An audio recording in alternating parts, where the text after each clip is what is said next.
The grand entrance of the hotel plaza loomed above me like the gates to a different world, one where debt collectors didn't pound on doors at 6 a.m, and the smell of stale yeast didn't cling to your hair like a second skin. I tightened my grip on the small beaded clutch I had borrowed from a vintage shop in the village, my knuckles turning white against the dark fabric. Tonight, I wasn't Clara Mitchell, the struggling owner of a bakery that was 3 days away from foreclosure. Tonight, I was a commodity, a carefully packaged product signed up for elite dates, trading a few hours of conversation for a check that would keep the ovens on for another month. I smoothed the fabric of my silver gown. Not green, never green, and certainly not the navy blue that every other woman seemed to wear to these functions. It was a sharp, metallic silver that made me feel like I was wearing armor. I needed armor. The email from the bank was burned into my retinas. Notice of default. Immediate action required. My father had died leaving me flour, sugar, and a mountain of hidden loans. I would sell my soul before I let them put a padlock on Mitchell's patisserie. Name? The doorman asked, his voice devoid of interest. Clara, I said, my voice steady despite the trembling in my knees. I'm here for Lorenzo. Someone. The agency hadn't given me a last name, just a pseudonym and a description. The doorman checked a list, nodded once, and pulled open the heavy brass doors. The noise hit me first, a wave of laughter, clinking crystal, and a string quartet playing something aggressive and classical. The air smelled of expensive perfume and old money. I stepped inside, the heel of my shoe sinking slightly into the plush crimson carpet. I scanned the room, my heart hammering a frantic rhythm against my ribs. The instructions were specific. Meet him by the central ice sculpture. He will be wearing a white boutonniere. I navigated through the crowd, feeling like an imposter. These people moved with a languid grace that screamed of generational wealth. I moved like I was late for a shift. I forced myself to slow down, to breathe. I spotted the sculpture, a ridiculous melting swan, and saw him. Lorenzo was undeniably handsome in a way that felt almost aggressive. He had jet black hair slicked back perfectly, skin that looked like it had never seen a day of hard labor, and a jawline that could cut glass. He was leaning against a pillar, checking his reflection in the screen of his phone. As I approached, he looked up. His eyes, dark and restless, swept over me. He didn't look at my face first. He looked at my body, a slow, assessing crawl that made my skin prickle with discomfort.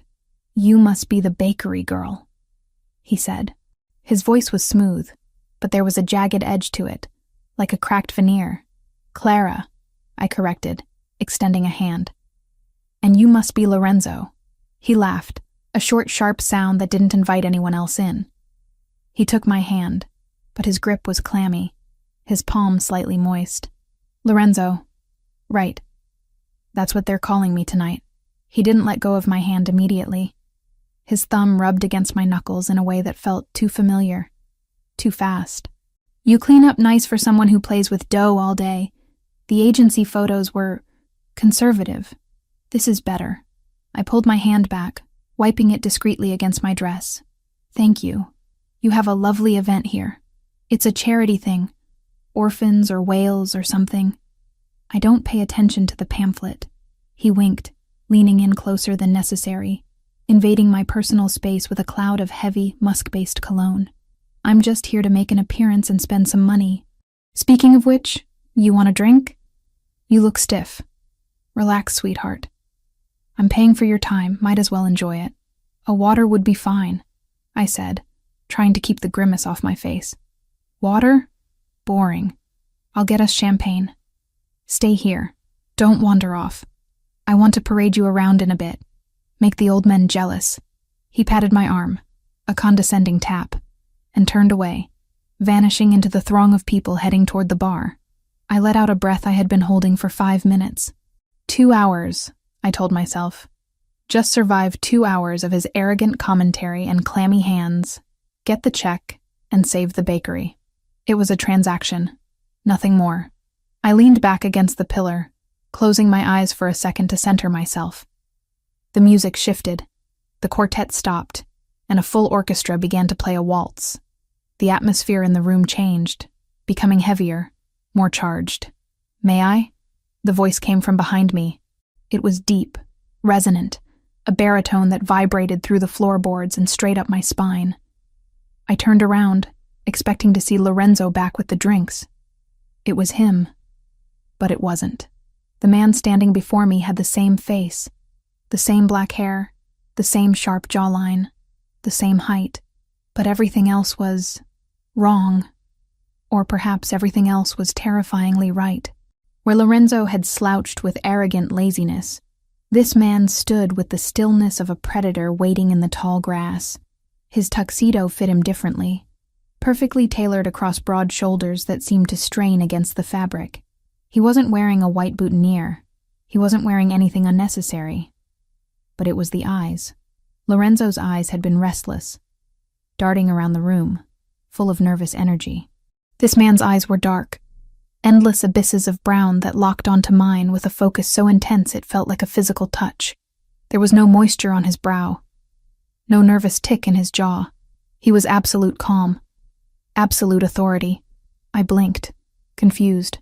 Had he changed his jacket? Had he sobered up in the span of 3 minutes? "You're back fast," I said, my voice trembling slightly. "And you forgot the champagne." He didn't answer. He didn't smile. He didn't make a joke about whales or orphans. He simply extended a hand toward me. His palm was open, dry, and steady as a rock. "Dance," he commanded. It wasn't a question. It wasn't an invitation. It was an order delivered in a tone that suggested disobedience wasn't even a concept he recognized. I hesitated. My instincts, usually dormant, were suddenly screaming at me. This man felt dangerous in a way Lorenzo hadn't. Lorenzo was a sleazy rich boy. This man felt like he owned the building, the air, and potentially my next breath. But the contract? I was here to be a companion. If I caused a scene or refused him, I forfeited the money. I couldn't lose the bakery. I placed my hand in his. The moment our skin touched, a jolt of electricity shot up my arm, so violent I almost pulled back. His hand engulfed mine. It was hot, rough and calloused. The hand of a man who worked, who fought, not the soft, manicured hand I had touched earlier. His grip was firm, possessive, locking my fingers against his. He didn't wait for me to get my footing. He pulled me toward the dance floor. He didn't navigate the crowd. He parted it. People stepped out of his way instinctively, casting glances at him that looked a lot like fear. He didn't acknowledge anyone. His focus was entirely, suffocatingly, on me. When we reached the center of the floor, he spun me around. His arm snaked around my waist, pulling me flush against his body. I gasped.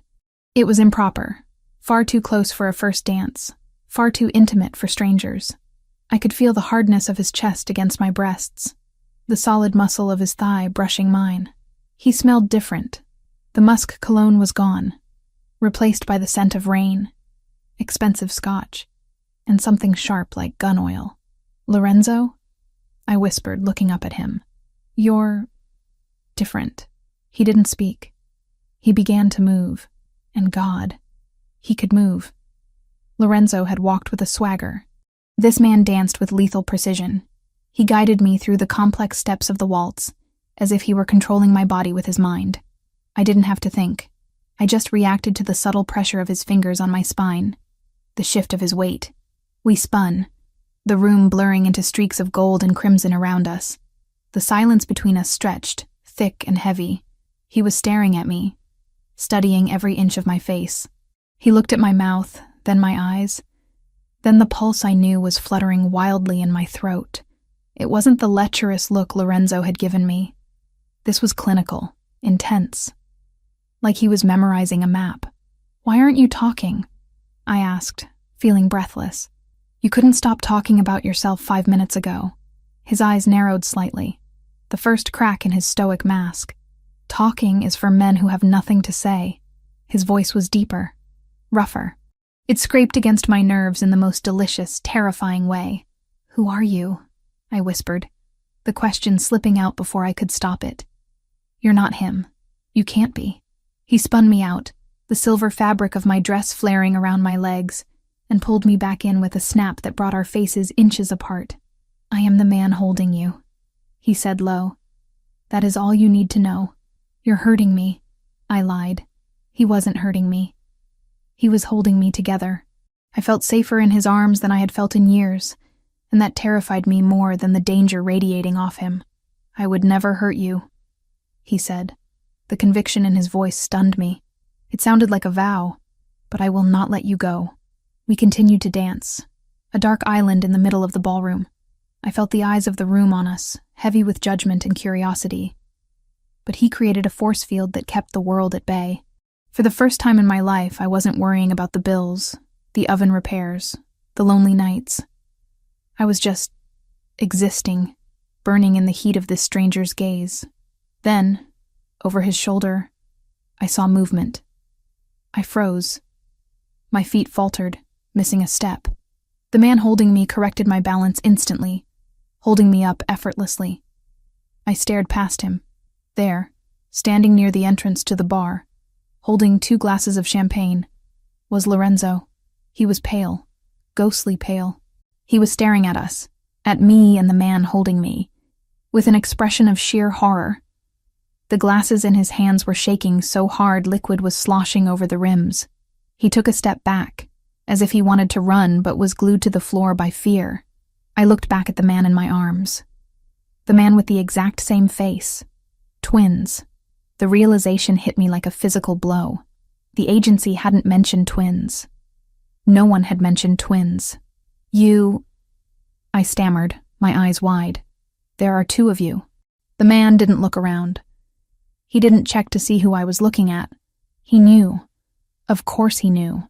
There is only one of me, he growled, the sound vibrating in his chest against mine. The other is a shadow. The music seemed to swell, reaching a crescendo that matched the panic rising in my throat. I tried to pull away, to step back, but his arm was a band of steel. He wasn't letting me go. Let me go, I said, panic finally bleeding into my voice. I don't know what kind of game this is, but I want out. I need to leave. He stopped dancing. We stood dead center of the ballroom, the other couples swirling around us like water around a rock.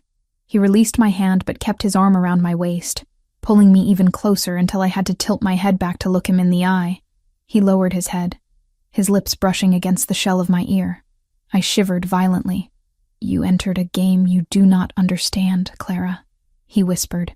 His use of my name, my real name, sent a shockwave through me.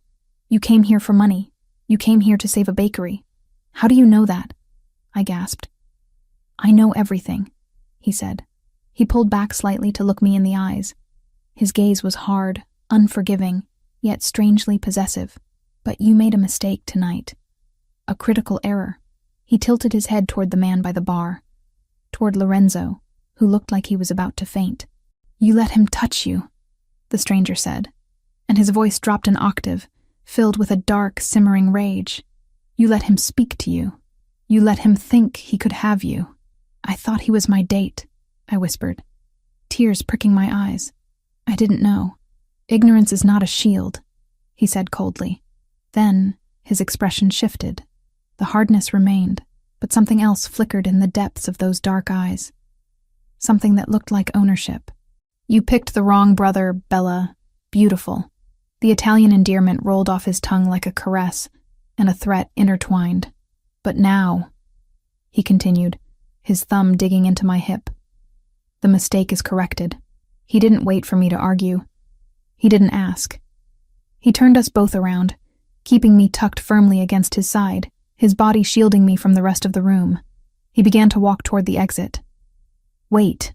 I tried to dig my heels in, but he was unstoppable. He moved with a momentum that carried me along with him. My purse! I left my purse at the table. I have it, he said, not breaking stride. We cut through the crowd. I glanced toward the bar as we passed. Lorenzo, Matteo, whoever he was, saw us coming. He didn't step forward to claim his date. He didn't shout. He shrank back against the wall, eyes wide with terror, avoiding his brother's gaze entirely. It was pathetic. It was revealing. The man who had been so arrogant 5 minutes ago was now nothing more than a frightened child in the presence of this dark force. The stranger didn't even look at his twin.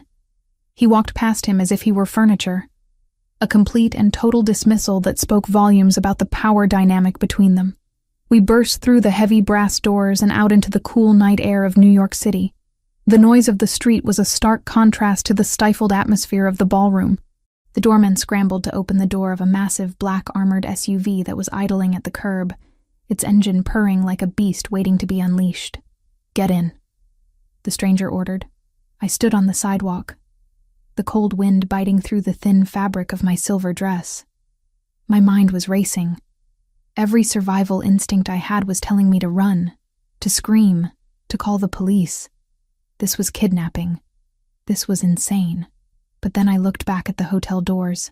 I saw Lorenzo watching us through the glass, his face twisted in a mixture of relief and malice. I remembered his clammy hands. I remembered the way he had looked at me like I was a piece of meat. Then I looked at the man holding the car door open. He stood tall, imposing, his eyes fixed on me with an intensity that promised protection. Even if it came wrapped in danger, he hadn't lied to me. He hadn't made cheap jokes.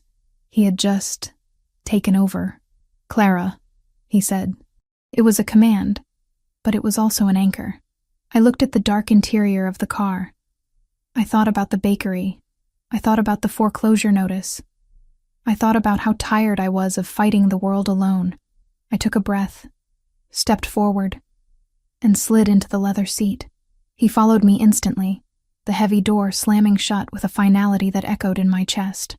The lock engaged with a loud click. The world outside, the debt, the bakery, the wrong brother, was gone. I was locked in with the right one, and as the engine revved, I realized with a terrifying clarity that I had just walked willingly into the lion's den. The heavy thud of the armored door sealing shut severed the last connection to the world I knew. Inside the SUV, the air was still and scented with polished leather and the faint, sharp aroma of the man sitting next to me. The silence wasn't empty. It was pressurized, pressing against my eardrums like deep water. I sat rigid against the seat, my hands clutching the beaded purse in my lap as if it were a lifeline. Outside the tinted windows, the city of New York blurred into streaks of neon and shadow, a moving abstract painting that I couldn't focus on. "Drive," the man ordered. His voice was low, devoid of the frantic energy that his brother had displayed, but it carried a weight that made the driver nod instantly. The car surged forward, merging aggressively into the late-night traffic. I turned my head slowly to look at him. Alessandro Verciani. The name felt heavy on my tongue, even though I hadn't spoken it aloud yet. In the confines of the car, he seemed even larger than he had in the ballroom. His legs were spread slightly, claiming the space, his hands resting loosely on his thighs, hands that could shatter bone or lead a waltz with terrifying precision. He wasn't looking at me. He was staring straight ahead, his profile cut from granite, watching the road with a predator's focus. "You're not taking me home," I said. It wasn't a question. We were heading north, away from my cramped apartment in Queens. "No," he replied, his tone final. "Your home is compromised." "Compromised?" I echoed, a spark of indignation flaring in my chest. "I live in a fourth-floor walk-up with a lock that barely works. It's hardly a fortress to begin with." "What does compromised mean?" He finally turned to me. The streetlights passing overhead cast rhythmic shadows across his face, highlighting the sharp angle of his cheekbone and the depths of his dark eyes. There was no pity in his gaze. There was only a cold, clinical assessment of facts. "It means my brother does not lose gracefully," Alessandro said. He reached into the inside pocket of his tuxedo jacket. The movement was smooth, not threatening, but my muscles coiled instinctively. He pulled out a sleek black tablet and tapped the screen once before extending it toward me. "You asked who I was. You asked why I intervened." "Red." I hesitated, looking from his face to the device. "What is this?" "The reason you are sitting here instead of in a hotel suite being laughed at," he said brutally. I took the tablet. My fingers left smudges on the pristine glass. It was open to a messaging app, a private group chat. The timestamp on the messages was from earlier that evening, less than 2 hours ago. My stomach churned as I began to read. User, Maddie V, 8:45 p.m. Target acquired, the redhead from the agency. Elite Dates finally sent something edible. User, Luca Boy, 8:46 p.m. The baker? Didn't think she was your type. Too much flour, not enough silicone. User, Maddie V, 8:48 p.m. She's desperate. I checked her financials. She's drowning in debt. Daddy died and left her a sinking ship. She'll do anything for a payout. I felt the blood drain from my face. The cruelty of it was breathtaking. He had checked my financials. He knew about my father. I forced myself to keep reading, even as bile rose in my throat. User, Luca Boy, 8:50 p.m.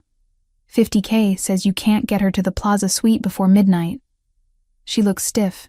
Catholic school vibes. User, Maddie V, 8:51 p.m. Watch me. I'll play the charming investor.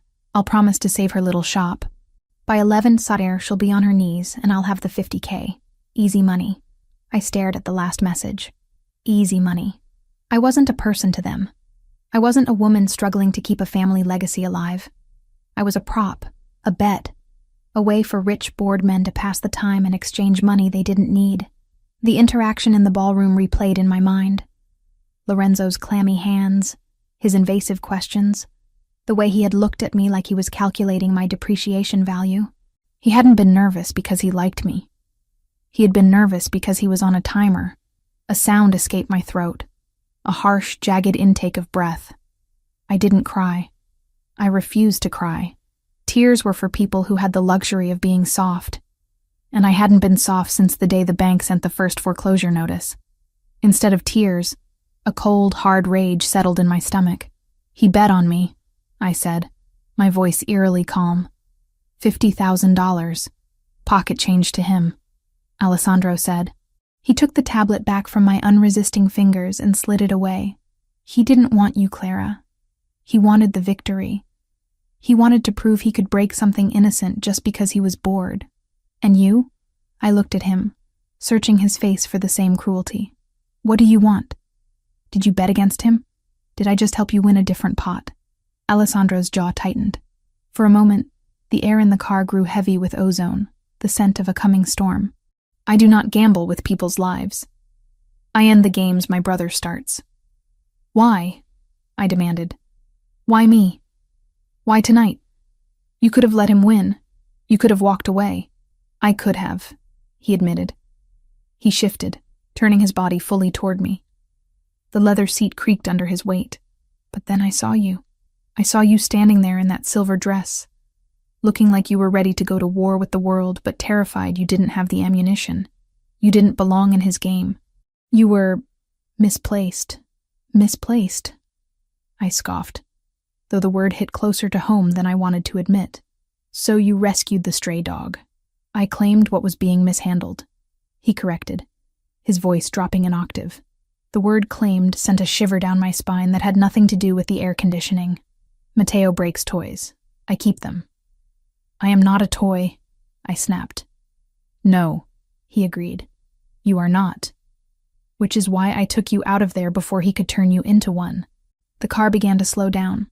I looked out the window, expecting to see a hotel or a mansion, but the neighborhood was familiar. Too familiar. The knot in my stomach tightened until it was painful. We weren't in Manhattan anymore. We were in Brooklyn. We were 3 streets away from the bakery. Why are we here? I asked, leaning forward. You said my home was compromised. The bakery. I'm Matteo as a child, Alessandro said, his voice devoid of emotion, stating facts like a news anchor reporting a tragedy. When a child has his toy taken away, he throws a tantrum. When Matteo loses a bet, he flips the table. What did he do? My voice rose, panic finally cracking through the anger. Alessandro, what did he do? He didn't answer. He didn't have to. The car turned the final corner onto 4th Avenue, and the answer was written in the sky. Orange light flickered against the dark clouds, pulsing like a dying heartbeat. Smoke, thick and black, billowed into the air, choking the streetlights. No, I whispered. No, no, no. The car stopped. Before the driver could even put it in park, I was scrambling for the door handle. It was locked. Open it! I screamed, pounding on the glass. Open the door! Clara! Alessandro's voice was calm, a stark contrast to my hysteria. Wait! Open it! The lock clicked. I shoved the door open and stumbled out onto the pavement. The heat hit me instantly. It wasn't a warm summer breeze. It was a physical wall of scorching air. Mitchell's patisserie.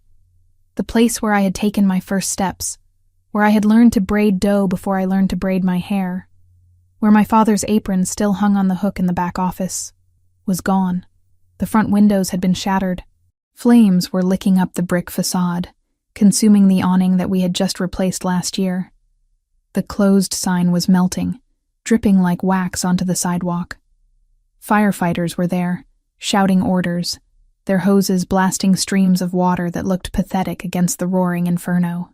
I stood frozen, the heat searing my face, my silver dress reflecting the destruction of my life. It wasn't just a building. It was my father. It was the smell of his cologne mixed with cinnamon. It was the sound of his laugh. It was the only thing I had left of him. The book, I gasped. The realization hit me like a bullet. The recipe book. It wasn't digital. It was a leather-bound journal, handwritten by my great-grandmother, added to by my grandfather, and finished by my dad. It was sitting on the metal prep table in the kitchen. I have to get it, I said, my voice sounding distant to my own ears.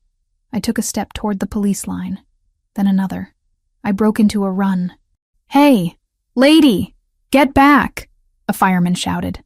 I didn't hear him. I just saw the flames eating the kitchen. I needed to save it. If I lost the book, I lost them. I lost everything. Arms wrapped around my waist. Hard, unyielding bars of iron. I was jerked back with such force that my feet left the ground. Let me go! I screamed, thrashing against the hold. I clawed at the suit jacket, digging my nails in, fighting like a wild animal. My dad's book. It's in there. Let me go. It's gone, Clara. Alessandro's voice roared in my ear, louder than the fire, louder than the sirens. Look at it. It's gone. No. I can save it. Let me go. I kicked backward, my heel connecting with his shin, but he didn't even flinch. He hauled me further back, away from the heat, away from the glass that was exploding outward. You go in there. You die, he growled, spinning me around and pinning me against his chest. He trapped my arms between us, forcing me to look at him instead of the fire. Is that what you want? To die for paper?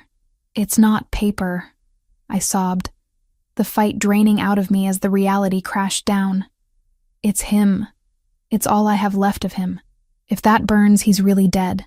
I collapsed against him, my legs giving out. He caught me, holding me upright, absorbing the weight of my grief. He didn't offer empty platitudes. He didn't say, it's okay. He just held me while I watched my legacy turn to ash. The roof of the bakery collapsed with a sickening crash, sending a plume of sparks into the night sky. The crowd gasped. I buried my face in Alessandro's chest, unable to watch anymore. The smell of smoke was everywhere, soaking into my hair, into my dress. He did this. I whispered into the fabric of his lapel. Matteo. Yes, Alessandro said. His heart was beating steady and slow against my cheek, a terrifying contrast to the chaos around us. He sent his men 10 minutes after we left the hotel. He knew he couldn't have you, so he took away the place you were trying to save. I pulled back to look at him. My face was wet with tears, my makeup ruined, my hair a mess. I must have looked like a wreck. But Alessandro looked at me with that same intense focus he had in the ballroom. He thinks this breaks you, Alessandro said. He reached up, his thumb wiping a smudge of soot from my cheek. He thinks that without this building, you are nothing, just a desperate girl with debt.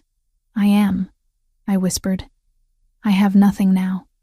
The insurance won't cover arson if they think I did it for the money. And the debt remains. You have nothing, Alessandro repeated. Which means you have nothing to lose. He framed my face with his hands, forcing me to look at him.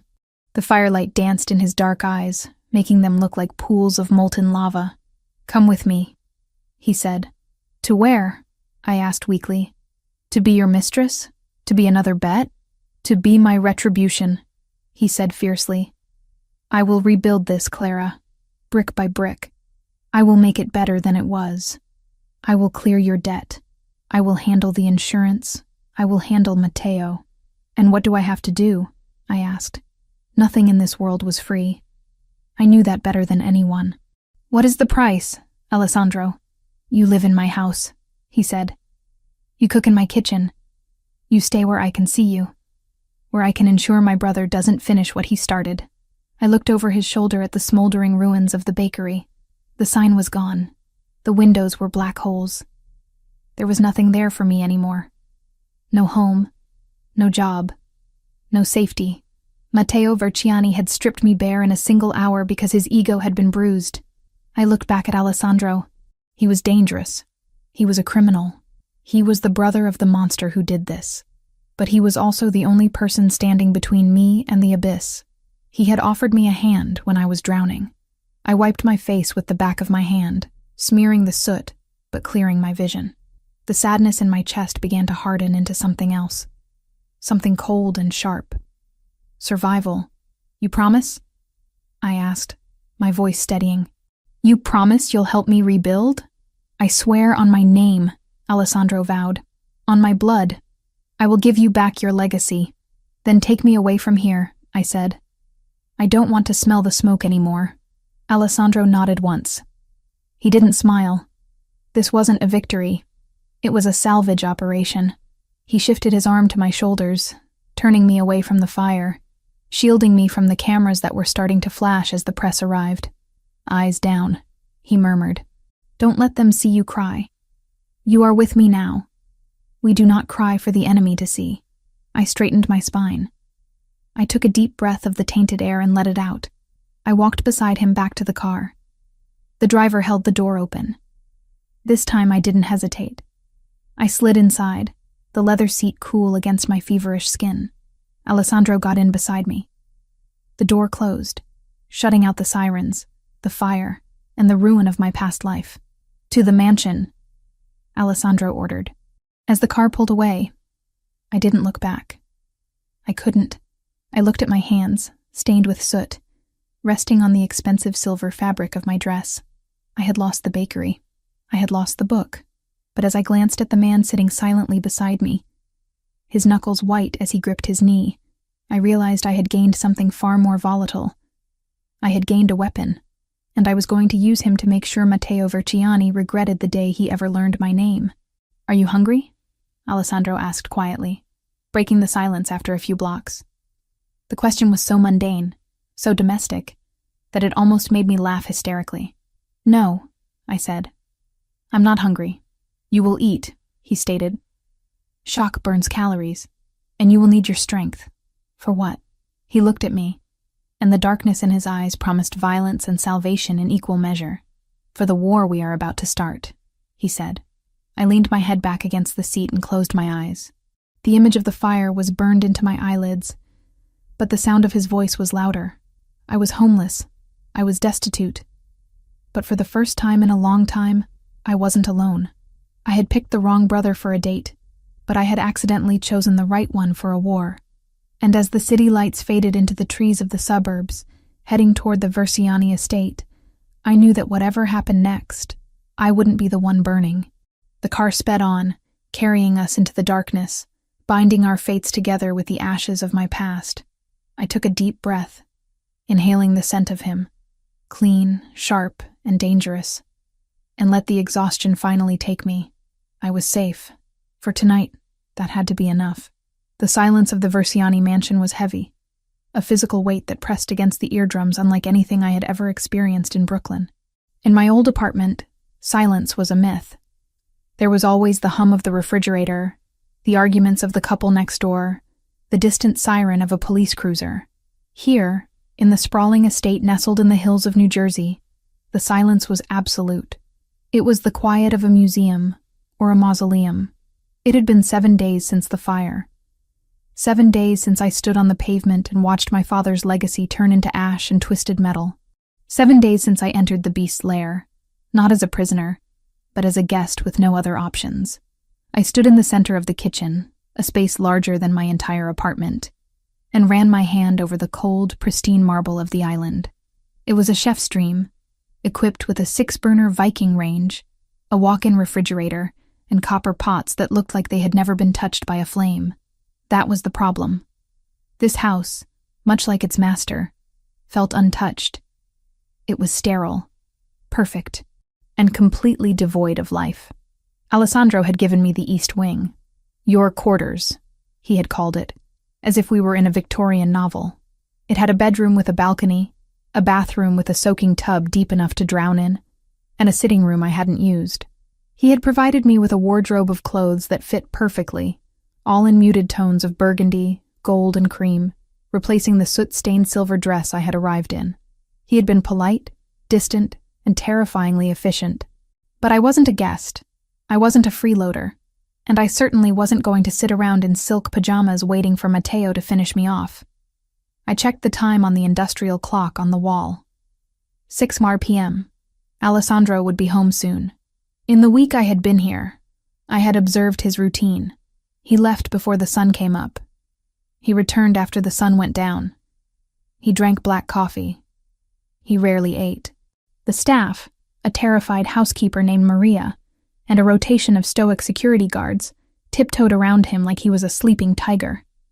I tightened the strings of the apron I had found in a drawer. It was stiff, brand new. I rolled up the sleeves of the cashmere sweater he had bought me. Ms. Mitchell?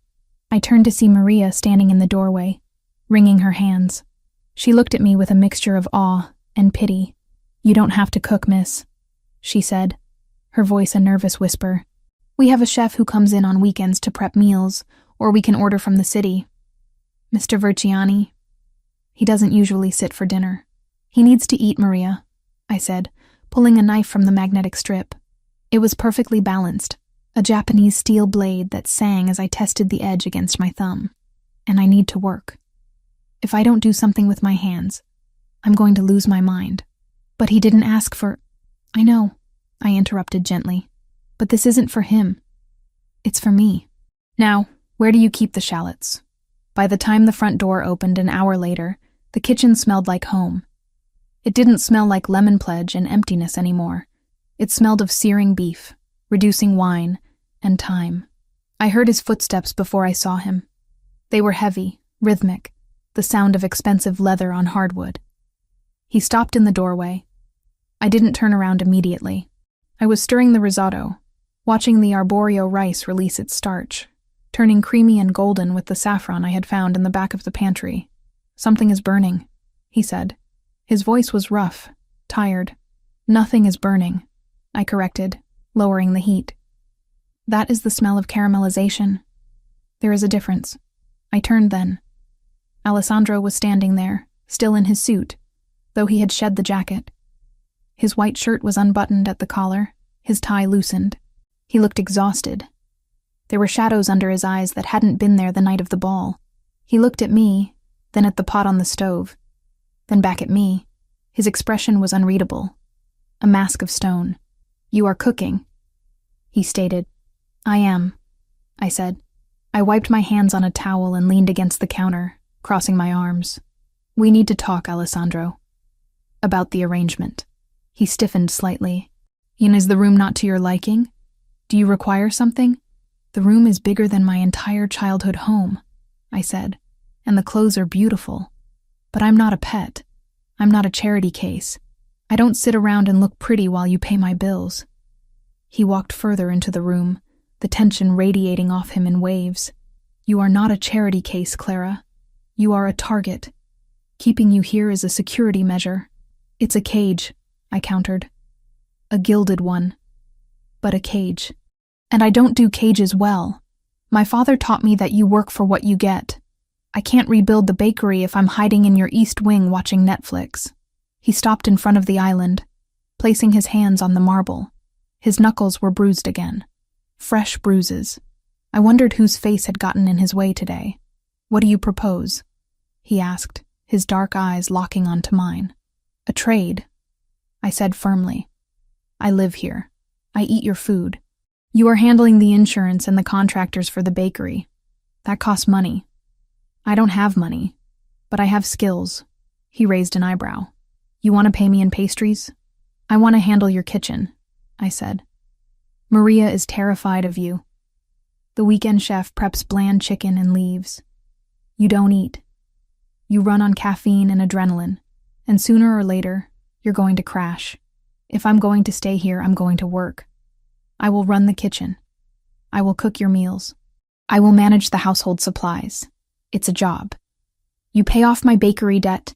I keep you fed and alive. We call it even. Alessandro stared at me for a long moment. The silence stretched, filled only by the bubbling of the risotto. I held his gaze, refusing to blink. I needed him to see me not as the victim he rescued from the ballroom, but as a partner, a professional. You want to be my staff, he said slowly.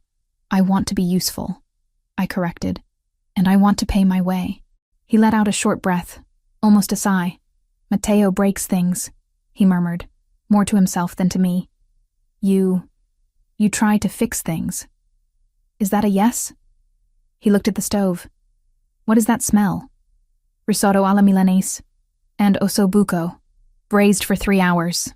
He looked back at me, and for a second, the mask slipped. I saw hunger there. Not just physical hunger, but a deep, starving need for something warm. Fine, he said.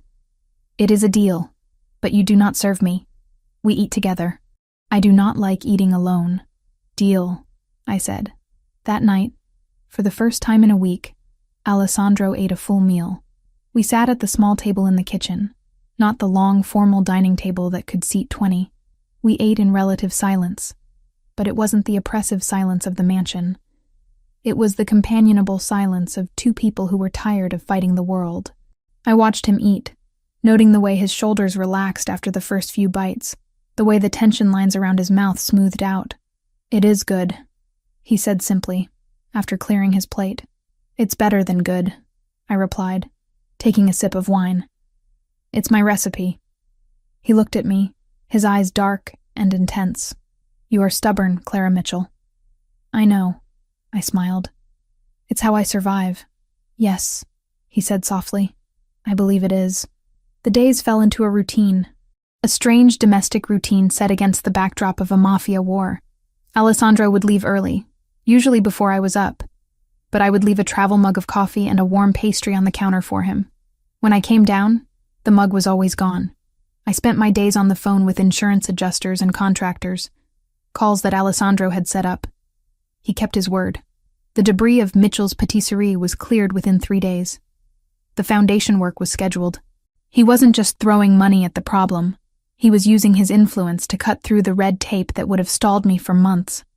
But the threat of Matteo hung over us like a storm cloud. Security was tight. Men with earpieces patrolled the perimeter. I wasn't allowed to leave the grounds without an escort, which meant I spent my energy revolutionizing the Versiani kitchen. It was on a Tuesday morning that the boundaries shifted. I was in the foyer, checking a delivery of fresh produce, when Alessandro came down the grand staircase. He was surrounded by 3 men, his lieutenants, I assumed. They were talking in rapid-fire Italian, their voices low and urgent. Alessandro looked lethal. He was wearing a charcoal 3-piece suit, his coat draped over his arm. He looked like a weapon sheathed in silk. He stopped when he saw me. The lieutenant stopped too, looking from him to me with guarded expressions. Clara, he acknowledged, a curt nod. Alessandro, I replied. There are fresh scones in the kitchen if you have time. No time, he said, checking his watch. I have a meeting with the commission. The situation with the docks is escalating. He meant Matteo. I knew enough now to read between the lines. Matteo was squeezing the supply lines, trying to hurt Alessandro's business to leverage a negotiation for his return to the family fold. Alessandro stepped forward, reaching for the door handle, but I stepped into his path. The guards tensed, hands twitching toward their jackets. Alessandro held up a hand to stop them. What is it? He asked, looking down at me. Your tie, I said. He frowned, looking down. The silk tie was crooked, the knot hasty and slightly off-center. It was a small imperfection, but on a man like him, who commanded absolute respect, it was a chink in the armor. It showed he was distracted. It showed he was stressed. It's fine, he said dismissively. It's not, I said. You're going to meet the commission. You have to look like you're in control of everything, including your wardrobe. I reached out. He froze. I saw his throat bob as he swallowed. My hands hovered for a second, giving him a chance to push me away, to tell me to know my place. He didn't move. I stepped closer, invading his personal space. I could smell him. The sharp scent of his soap, the bitterness of espresso, and the underlying warmth of his skin. I reached up and undid the knot. His breathing hitched, a small, barely audible sound. I smoothed the silk, my knuckles brushing against the sensitive skin of his neck. His pulse was hammering against my fingers, fast and hard. You're nervous? I whispered, keeping my eyes on the knot as I retied it. I do not get nervous, he rumbled, his voice vibrating through my fingertips. You're worried about him, I corrected, sliding the knot up until it sat perfectly against his collar. You're worried he's going to do something stupid and force your hand. He didn't deny it. He caught my wrists before I could pull away. His grip was firm, his thumbs pressing into the soft skin of my inner arms. We were standing so close that the buttons of his vest brushed against my chest. The foyer, the guards, the delivery boxes, everything faded away. You see too much, he murmured, his gaze dropping to my lips. I see the man, not the boss, I whispered back. For a heartbeat, I thought he was going to kiss me. The air between us crackled with electricity, thick and heavy. His head lowered an inch, his eyes darkening with intent. My breath hitched. I wanted him to.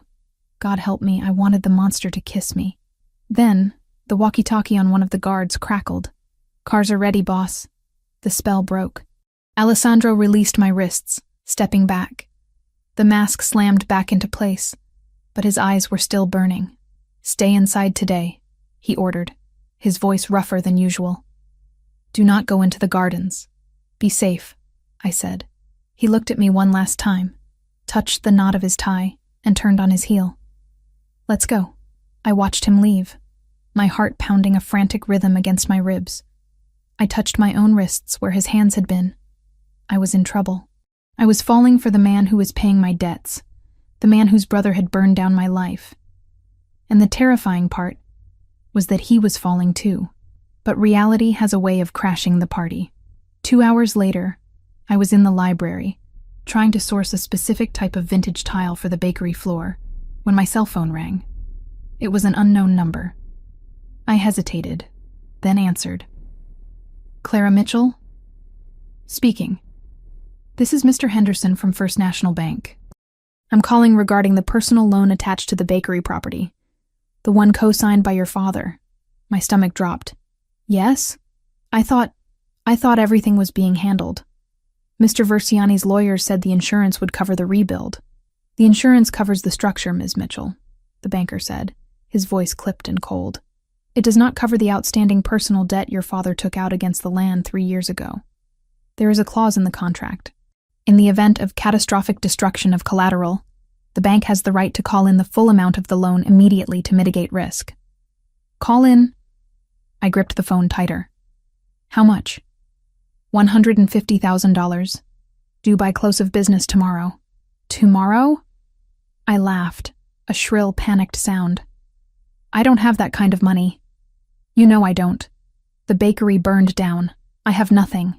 If the amount is not paid, the bank will seize the land. The bakery will not be rebuilt. We have a buyer already lined up who is very interested in the lot. A Mr. M. Verziani. The room spun. Matteo. Of course. He couldn't stop Alessandro from rebuilding the structure, so he had gone after the land itself. He had bought the debt or pressured the bank. It was a legal chokehold. You can't do this, I whispered. It is already in motion, Ms. Mitchell. Unless you have the funds. The line went dead. I sat there, the phone slipping from my hand onto the plush carpet. I was going to lose it. After everything. After the fire. After the humiliation at the ball. After surviving the first week in this house. Matteo was going to win. He was going to take the land, pave over my father's memory, and build a parking lot or a condo just to spite his brother. I couldn't ask Alessandro. I couldn't. He had already done so much. He was rebuilding the building. Asking him for another $150,000 felt like selling the last scrap of my soul. It crossed the line from partnership to paid mistress. I paced the library. I felt trapped. The walls of the mansion, which had started to feel safe, suddenly felt like the cage I had accused them of being. I needed to fix this. But how? I had no assets. No credit. I spent the rest of the afternoon in a daze of panic. I tried calling other banks for a loan. Denied. I tried calling the insurance company. They couldn't release funds yet. I was checkmated. When 7 p.m. rolled around, I hadn't started dinner. I was sitting at the kitchen island, my head in my hands, staring at the foreclosure notice the bank had emailed me. The back door opened. Alessandro walked in. He looked worse than he had in the morning. His jacket was gone, his sleeves rolled up, revealing a bandage on his forearm that was seeping fresh blood. "Clara?" I jumped, shoving the papers under a placemat. "You're back. I'm sorry. I didn't start dinner. I lost track of time." He didn't care about dinner. He crossed the room in 3 strides, grabbing my chin and tilting my head up. "What happened?" he demanded. "You've been crying." "No, I haven't." "Do not lie to me." His thumb brushed my cheekbone. "Who touched you?" "No one touched me," I said, pushing his hand away. "It's nothing. Just stress. The tiles. They don't make the tiles anymore." It was a stupid lie. He knew it. He reached out and flipped over the placemat I had tried to hide. He pulled out the email printout. I tried to snatch it back. "Don't. It's my problem. I'll handle it." He held it out of reach, reading the document with terrifying speed. His eyes narrowed. His jaw clenched until a muscle feathered in his cheek. "Henderson?" He spat the name like a curse. "First National. Matteo is behind it," I said, my voice defeatingly small. "The banker said a Mr. M. Versiani is the interested buyer for the land. He found a loophole, Alessandro. He's going to take the land tomorrow." Alessandro crumpled the paper in his fist. "He takes nothing. It's $150,000, I said. "I can't ask you for that. You're already doing the construction. It's too much. I can't pay you back with cooking. It would take a lifetime." He looked at me, and the anger in his eyes shifted. It wasn't directed at me anymore. It was a cold, calculating resolve. "You think this is about money?" he asked quietly. "Of course it's about money. It's a bank." "No," he said. "It is about territory. And it is about you." He pulled his phone from his pocket and dialed a number. He put it on speaker. "Yes, boss?" a voice answered. "Transfer the funds to First National Bank, the Mitchell account. Full payoff, plus the penalty fees." "Alessandro, don't!" I gasped. "Do it now," Alessandro ordered the phone. "And send Henderson a message. Tell him if he ever calls Ms. Mitchell again, I will buy his bank and fire him on Christmas Eve." "Done," the voice said. Alessandro hung up and tossed the phone onto the counter. He looked at me. "The debt is gone. The land is yours. Forever." I stood there, trembling. "Why? Why did you do that? I told you I didn't want charity." "It is not charity." He slammed his hand on the marble counter, the sound echoing like a gunshot. I flinched. He softened instantly, stepping around the island to stand in front of me. "Clara, look at me." I looked up. "You adjusted my tie this morning," he said, his voice rough. "You cook my food. You make this house livable. You think I care about money? I have more money than God. I don't care about the numbers. I care that you are safe. I care that you stay.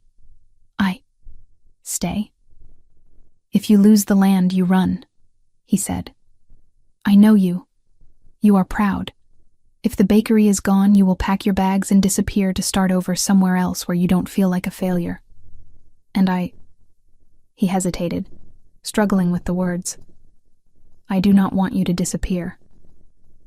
My heart stopped, then restarted at double speed.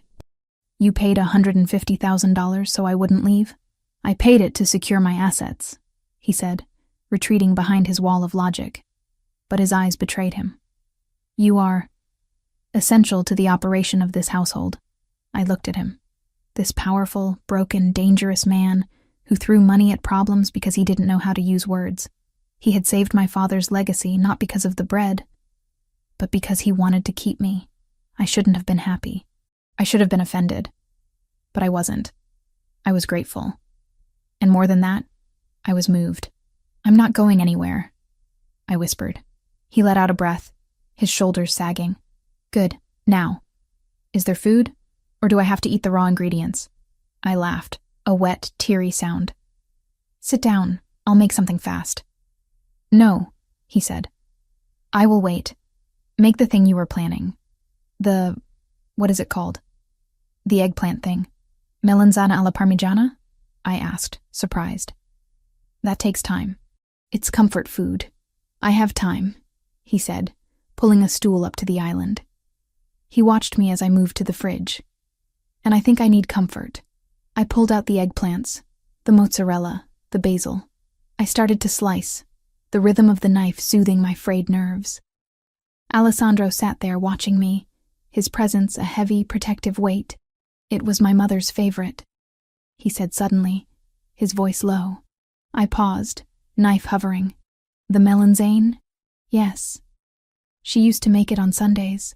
Before she died, he hadn't spoken about his parents before.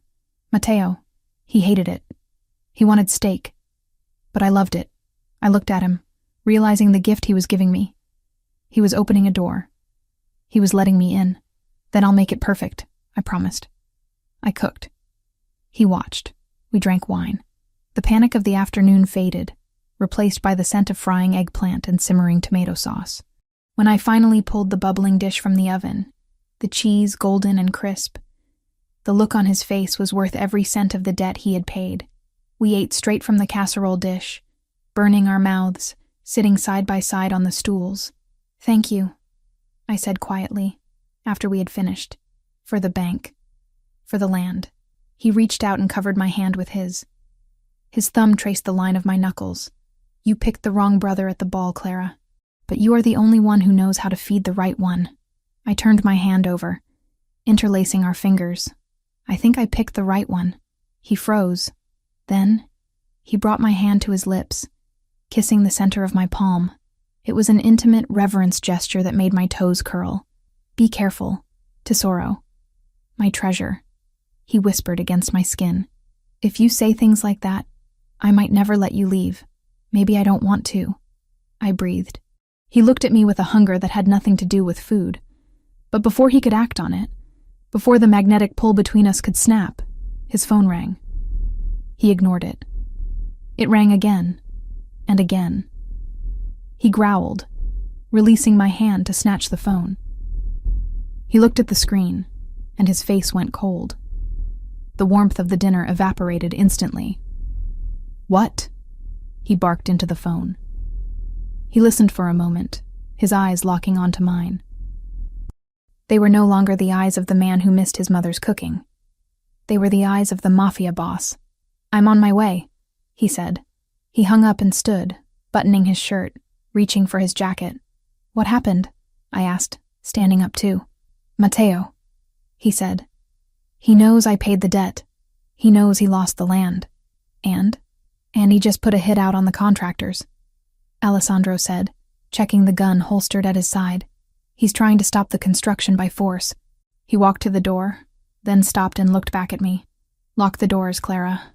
Set the alarm. Do not open it for anyone but me. Alessandro, I will be back," he vowed. "I always come back." He disappeared into the night, leaving me alone in the silent kitchen with the empty casserole dish and the lingering taste of wine on my lips. I locked the door. I set the alarm. And then I went to the window, watching the taillights of his car fade into the darkness, praying that the war I had started wouldn't consume the only man who had ever truly fought for me. The fallout from the bank incident was immediate, but not in the way I expected. I thought the war would be fought with guns and fire, like the night the bakery burned. Instead, Matteo Verciani chose a weapon that was slower, stickier, and in some ways more suffocating. Silence followed by noise. For 2 days, the mansion was quiet. Too quiet. Alessandro was on edge, his phone vibrating constantly with messages he read with a dark scowl. Security was doubled at the gates. I spent my time in the kitchen, aggressively kneading dough for focaccia, trying to exorcise the anxiety that had taken up permanent residence in my chest. Alessandro had saved the land, yes. He had paid the debt, but the tension in his shoulders told me the price for that victory was still being calculated. On the morning of the third day, the noise arrived. It didn't come from an explosion, but from a tabloid on the kitchen island. I walked in to find Alessandro staring at the paper, his hands gripping the marble counter so hard his knuckles were white. He didn't look up when I entered. "What is it?" I asked, setting down my basket of herbs from the garden. He slid the paper toward me. The headline was bold, lurid, and printed in a font designed to scream from a newsstand. The Mafia Prince and the Kidnapped Baker. Scandal rocks Versiani Empire. Below it was a grainy photo. It was from the night of the fire. It showed Alessandro holding me back from the flames, his arms wrapped around me, my face buried in his chest. But the caption didn't tell the story of a rescue. It read, "Alessandro Versiani seen restraining Clara Mitchell, daughter of local business owner, as her property burns. Sources say the blaze was set to force Mitchell into compliance. Is the baker of Brooklyn a guest or a prisoner?" I felt the blood drain from my face. "They think you burned it," I whispered. "They think you kidnapped me." "Matteo," Alessandro said. The name was a curse. He leaked the photo. He spun the narrative. He knows he can't touch me physically right now without starting a civil war within the commission, so he attacks the one thing the families value as much as money: stability. "He's trying to make you look like a monster," I said, reading the article. It described me as a helpless victim, and Alessandro as a volatile tyrant who was stealing women off the street. "He is trying to isolate me," Alessandro corrected. He turned away from the counter, pacing the length of the kitchen. "The winter gala is tonight. The heads of the 5 families will be there. The Russians. The Irish. If they believe I am erratic, if they believe I am burning down civilian businesses and kidnapping women for sport, they will back Matteo. They will see him as the stable option. He wants to force a vote of no confidence." I looked at the photo again. I looked at the man pacing the room. The man who had paid $150,000 just so I wouldn't leave. The man who ate my eggplant parmesan like it was a religious experience. "Then we prove them wrong," I said. Alessandro stopped pacing. He looked at me, his dark eyes narrowing. "Clara, this is not a dinner party. This is a Shark Tank. If you walk into that room with me—" "If I don't," I interrupted, walking around the island to stand in front of him. "Then you look guilty. You look like you're hiding me. But if I walk in there, standing next to you, not behind you, then Matteo looks like a liar." He studied me for a long moment, the silence stretching between us. He wasn't looking at me like a boss looking at an employee, or a savior looking at a victim. He was looking at me like a partner. "It will be dangerous," he warned. "They will judge you. They will whisper. Matteo will be there, and he will not be sober. Let him come," I said, lifting my chin. "I've faced foreclosure, fire, and your brother's cheap pickup lines. I think I can handle a few whispers." A slow heat kindled in his eyes. He reached out, his hand cupping my cheek, his thumb brushing over my skin with a reverence that made my breath hitch. "Then get dressed," he said, his voice dropping to that rough velvet timbre that turned my knees to water. "We are going shopping." The boutique Alessandro took me to wasn't a store. It was a fortress of silk and chiffon located in a brownstone on the Upper East Side that didn't have a sign. The windows were frosted. The door was locked until a security guard recognized Alessandro and buzzed us in. Inside, it smelled of lavender and money. A woman with severe glasses and an impeccable suit hurried over. "Mr. Versiani," she said, inclining her head. "We weren't expecting you." "I need a gown," he said, "for the gala. Tonight." "Of course," she said, her eyes flicking to me. There was judgment there. I was wearing jeans and one of Alessandro's oversized sweaters, but she hid it quickly. "For the young lady? What style were you thinking? We have a lovely selection of pastels. Perhaps something modest, too." "No," Alessandro said. He didn't look at the racks. He looked at me. "She does not need modest, and she does not wear pastels. She chooses. He walked over to a leather armchair, sat down, and crossed his legs. He gestured to the store. Whatever you want, Clara. Choose something that tells them who you are. It was a test. Or maybe it was a gift. Matteo had treated me like a doll to be dressed up for a bet. Alessandro was giving me the weapon and letting me aim it. I walked through the racks. I touched silks that felt like water and satins that felt like glass. I saw the navy blue dresses, the safe, elegant choice for a mafia wife. I saw the black dresses, the color of mourning and power. But then, in the back, I saw it. It wasn't safe. It wasn't quiet. It was a deep, rich burgundy, the color of expensive wine or fresh blood. It was made of heavy velvet that looked like it could absorb the light. It had long sleeves, a high neck that dipped into a dangerous V in the back, and a slit that went up to the thigh. It was regal. It was bold. It was the color of the heart I was trying to protect. This one, I said. The saleswoman hesitated. That is a very strong color, miss.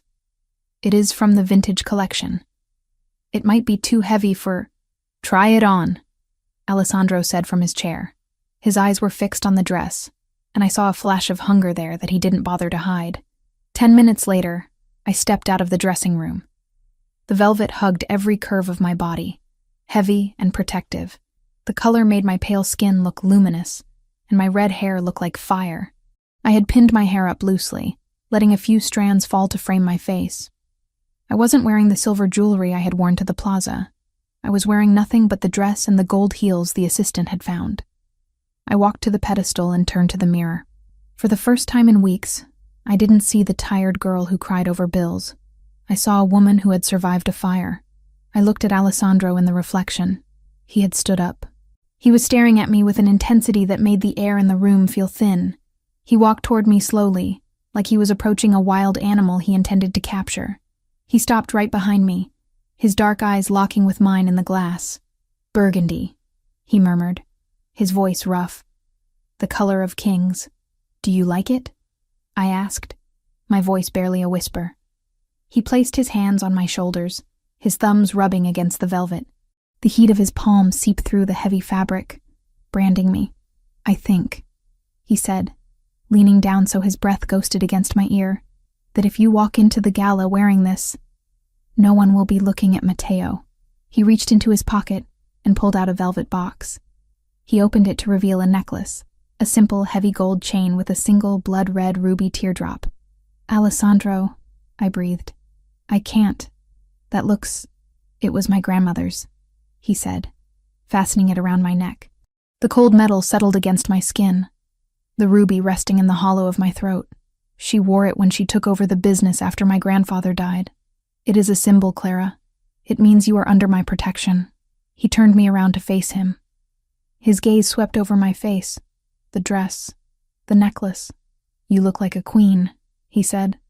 Now let's go show them who rules this city. The winter gala was held at the Metropolitan Opera House. It was a spectacle of wealth that made the plaza event look like a high school prom. The red carpet was lined with photographers, but unlike the chaotic flashing lights of a movie premiere, this press line was controlled, almost silent. These photographers knew who they were photographing. They knew that a bad angle could result in a broken camera, or worse. The air was freezing, winter biting at my exposed skin. But the heavy velvet of my dress kept me warm. Alessandro helped me out of the car. He was wearing a tuxedo that fit him like a second skin, tailored to hide the shoulder holster I knew he was wearing. Stay close, he murmured, offering me his arm. Head up, eyes forward. Do not look at the floor. You bow to no one. I took his arm. His bicep was hard as rock beneath the wool of his coat. I'm ready. We walked up the stairs. As we entered the grand lobby, the hum of conversation died instantly. It wasn't a gradual quiet. It was a guillotine drop of silence. Hundreds of heads turned. I felt the weight of their stares physically. I saw the older men in their dark suits, the dons of the 5 families, assessing me with cold, reptilian eyes. I saw their wives and daughters in their diamonds and furs, whispering behind manicured hands. That's her, the baker, the charity case. The prisoner. I tightened my grip on Alessandro's arm, but I didn't look down. I looked straight ahead, channeling the heat of the fire that had taken my home. I let the burgundy velvet flow around me like armor. Alessandro didn't speed up. He didn't slow down. He walked me through the center of the lobby with an air of absolute, terrifying ownership. He nodded to a few men. Don Rinaldi, the head of the Neapolitan faction. Mr. Petrov, the Russian liaison. But he didn't stop to chat. He was parading me. He was showing them exactly what the tabloid had lied about. I wasn't being dragged. I was walking beside him. "Verciani!" a voice boomed. We stopped. A large man with gray hair and a scar running down his chin stepped into our path. It was Don Ricci. Old school. Dangerous. "Ricci," Alessandro acknowledged, his voice cool. "Bold choice," Ricci said, his eyes flicking to me. "Bringing the civilian. After the unpleasantness in Brooklyn. The papers say she is a flight risk." "The papers are owned by people who sell lies for quarters," Alessandro said smoothly. "Clara is not a flight risk. She is my guest of honor," Ricci hummed, stepping closer to me. He smelled of cigars. "Is that so? Tell me, Signorina, did he pull you from the fire, or did he light the match?" It was a trap. If I looked scared, Alessandro looked guilty. If I looked angry, I looked unstable. I met Ricci's gaze. "Mr. Verciani pulled me from the fire. Don Ricci," I said, my voice steady and clear, carrying in the silent lobby. But I suspect the match was lit by someone who is afraid of competition. Ricci's eyebrows shot up. A ripple of murmurs went through the crowd. I had just implied Matteo was weak without saying his name. Alessandro's hand tightened on my arm, not in warning, but in approval. "Smart girl," Ricci chuckled darkly. "Let's hope she's fireproof." He stepped aside. We moved toward the ballroom. "You did good," Alessandro whispered. "I'm terrified," I whispered back, my legs trembling under the velvet. "You hide it well. That is all that matters." We entered the ballroom. It was a sea of black ties and designer gowns. And there, holding court near the champagne tower, was Matteo. He looked terrible. His tuxedo was wrinkled, his tie loose. His face was flushed, his eyes glassy. He was holding a glass of whiskey that looked like his fifth of the night. When he saw us, his expression twisted into a snarl that distorted his handsome features into something ugly. He pushed off the table, swaying slightly. The crowd parted around him, sensing the violence radiating off him like heat. "Well, well," Matteo shouted, his voice slurring. The orchestra stopped playing. The room fell silent again. Look who decided to show up. The prince and his project. Alessandro stopped. He released my arm and took a half step in front of me, shielding me partially. "Go home, Matteo. You are drunk." "I'm celebrating," Matteo laughed, a harsh, jagged sound. He stumbled toward us, spilling whiskey on the floor. "I heard you paid off the bank, brother. 150 grand for a patch of burnt dirt. You're losing your touch. Or maybe you just like paying for..." He looked at me, his eyes raking over the dress with disgust. "For damaged goods." The insult hung in the air, toxic and heavy. The room gasped. To insult a woman under protection was bad. To call her damaged goods in front of the commission was suicidal. I felt Alessandro go perfectly still. It was the stillness of a bomb the second before detonation. "Careful," Alessandro said. His voice was soft, but it carried to the back of the room. "You are speaking to my guest." "Guest?" Matteo sneered. "She's a baker, Alessandro. She's a nobody. I broke her little shop, and she came running to you like a stray dog looking for scraps. Look at her, wearing your grandmother's necklace like she deserves it. Take it off her. It's an insult to the family." Matteo reached out. He actually reached out to grab the necklace. It happened in a blur. Alessandro didn't punch him. That would have been too crude. Instead, he caught Matteo's wrist in midair. He twisted it. Hard. There was a sickening pop of cartilage. Matteo shrieked, dropping to his knees. The whiskey glass shattered on the marble floor. Alessandro didn't let go.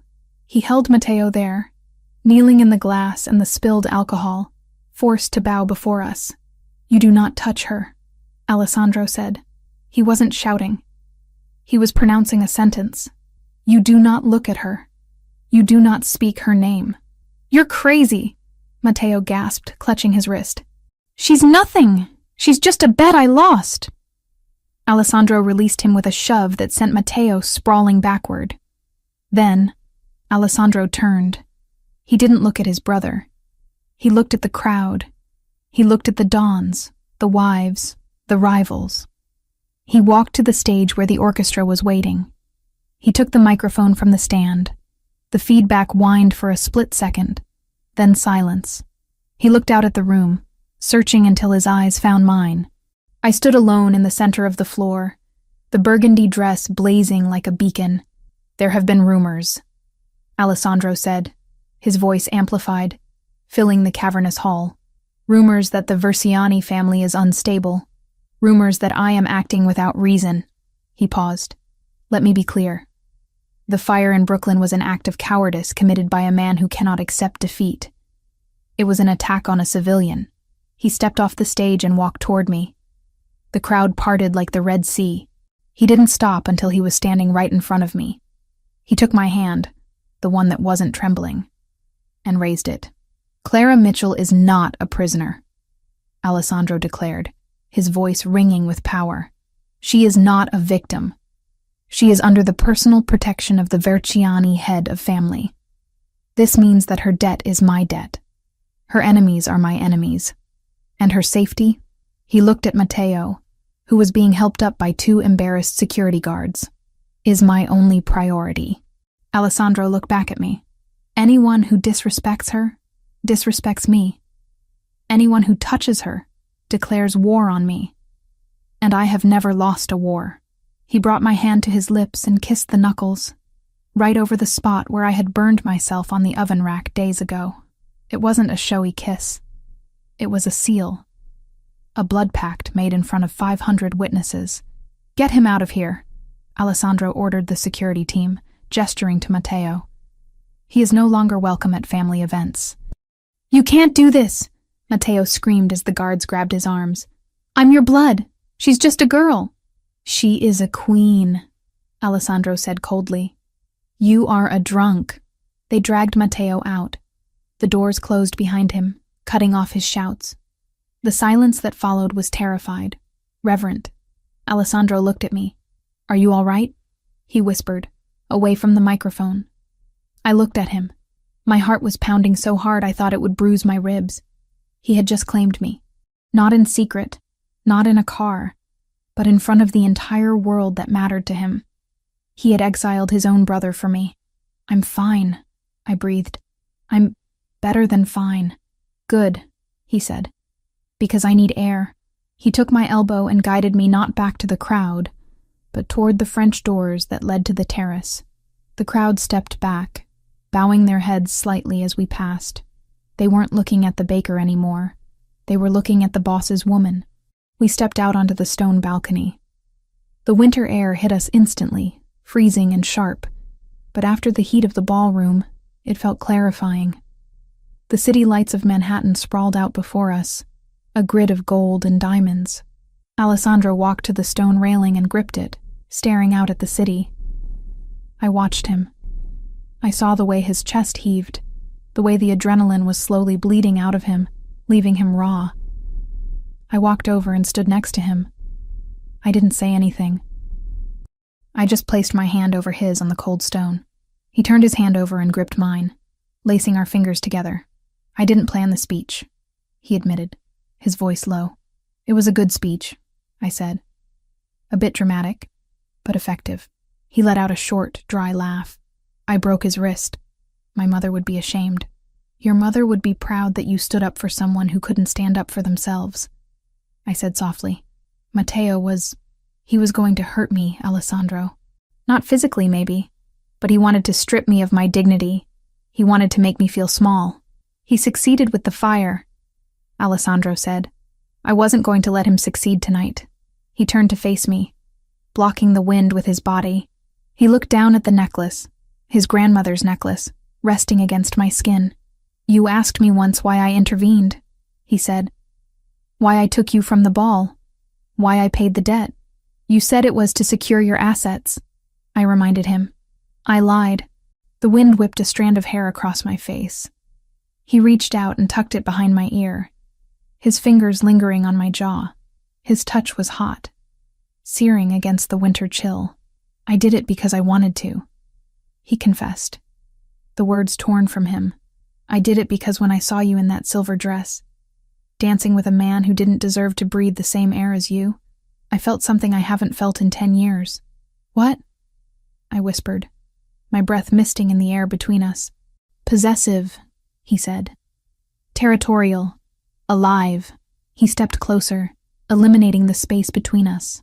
My back pressed against the stone railing. There was nowhere to go, and I didn't want to go anywhere. "I didn't save you to settle a score, Clara. I saved you because the thought of you belonging to anyone else, it made me want to burn the city down myself." My heart stuttered. This was it. The line. We were crossing it. "And now?" I asked.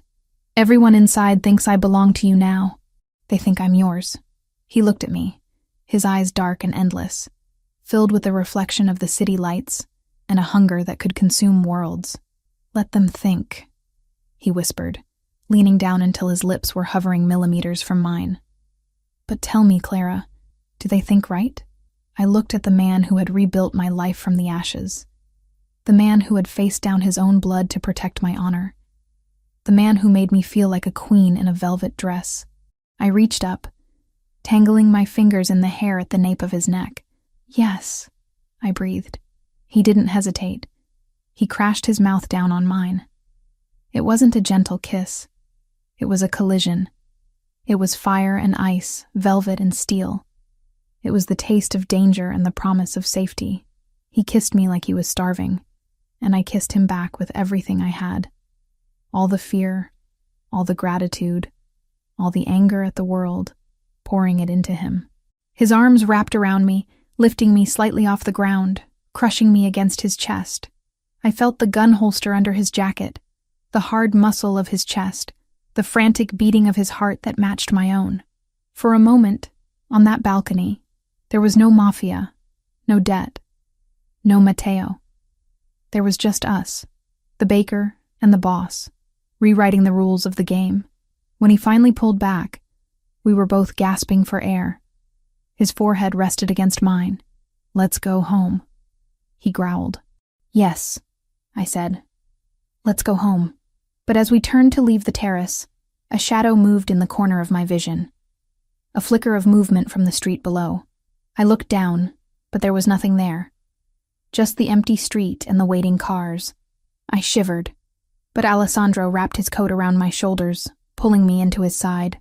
"I have you," he promised, and for tonight, under the burgundy velvet and the winter stars. I believed him. I had picked the right brother, and I was never, ever giving him back. The storm that battered the Versiani estate that night felt less like weather and more like a premonition. Rain lashed against the reinforced glass of the East Wing's balcony doors, the sound rhythmic and violent, drowning out the silence that usually suffocated the mansion. I lay in the center of the massive bed, staring up at the intricate plaster molding of the ceiling, unable to close my eyes. My body was exhausted, drained by the adrenaline of the gala and the emotional whiplash of the last 48 hours. But my mind was a live wire. Every time I closed my eyes, I saw Alessandro on the balcony. I felt the rough stone railing against my back, the biting winter wind on my face, and the searing heat of his mouth on mine. It hadn't been a performance. The speech in the ballroom might have been calculated to silence the commission. But the kiss, that was raw. It was acclaiming. I touched my lips, half expecting them to still feel bruised. He hadn't come to my room tonight. After we returned from the city, he had retreated to his study in the West Wing, claiming he had urgent calls to make regarding the fallout with Matteo. He had kissed my forehead at the bottom of the stairs, his eyes dark and heavy with unsaid words, and told me to lock my door. "Sleep," he had ordered, though he looked like he hadn't slept in a decade. "I will secure the house." I had obeyed. I had locked the heavy oak door, engaged the deadbolt, and even propped a heavy chair under the handle. A habit from my days living alone in a bad neighborhood in Brooklyn. It felt silly in a fortress like this, guarded by men with earpieces and assault rifles. But old habits died hard. I turned over, burying my face in the silk pillowcase that smelled faintly of lavender detergent. The storm outside intensified, a crack of thunder shaking the floorboards. Somewhere deep in the house, a floorboard creaked. I froze. My breath caught in my throat. I strained my ears, listening through the drumming of the rain. The mansion was old. It settled and groaned like a living thing. It was probably nothing. Probably just the wind. But the hair on the back of my arms stood up. It was that instinct again. The same one that had screamed at me in the ballroom before I even knew Mateo was the wrong brother. I sat up slowly, clutching the duvet to my chest. The room was pitch black, save for the occasional flash of lightning that illuminated the furniture in ghostly bursts of white light. The handle of my bedroom door turned. It was a slow, deliberate movement. The metal latch clicked, hitting the resistance of the deadbolt. Then silence. "Alessandro?" I whispered, my voice trembling. He wouldn't try to enter without knocking. He had been scrupulously respectful of my space since I arrived.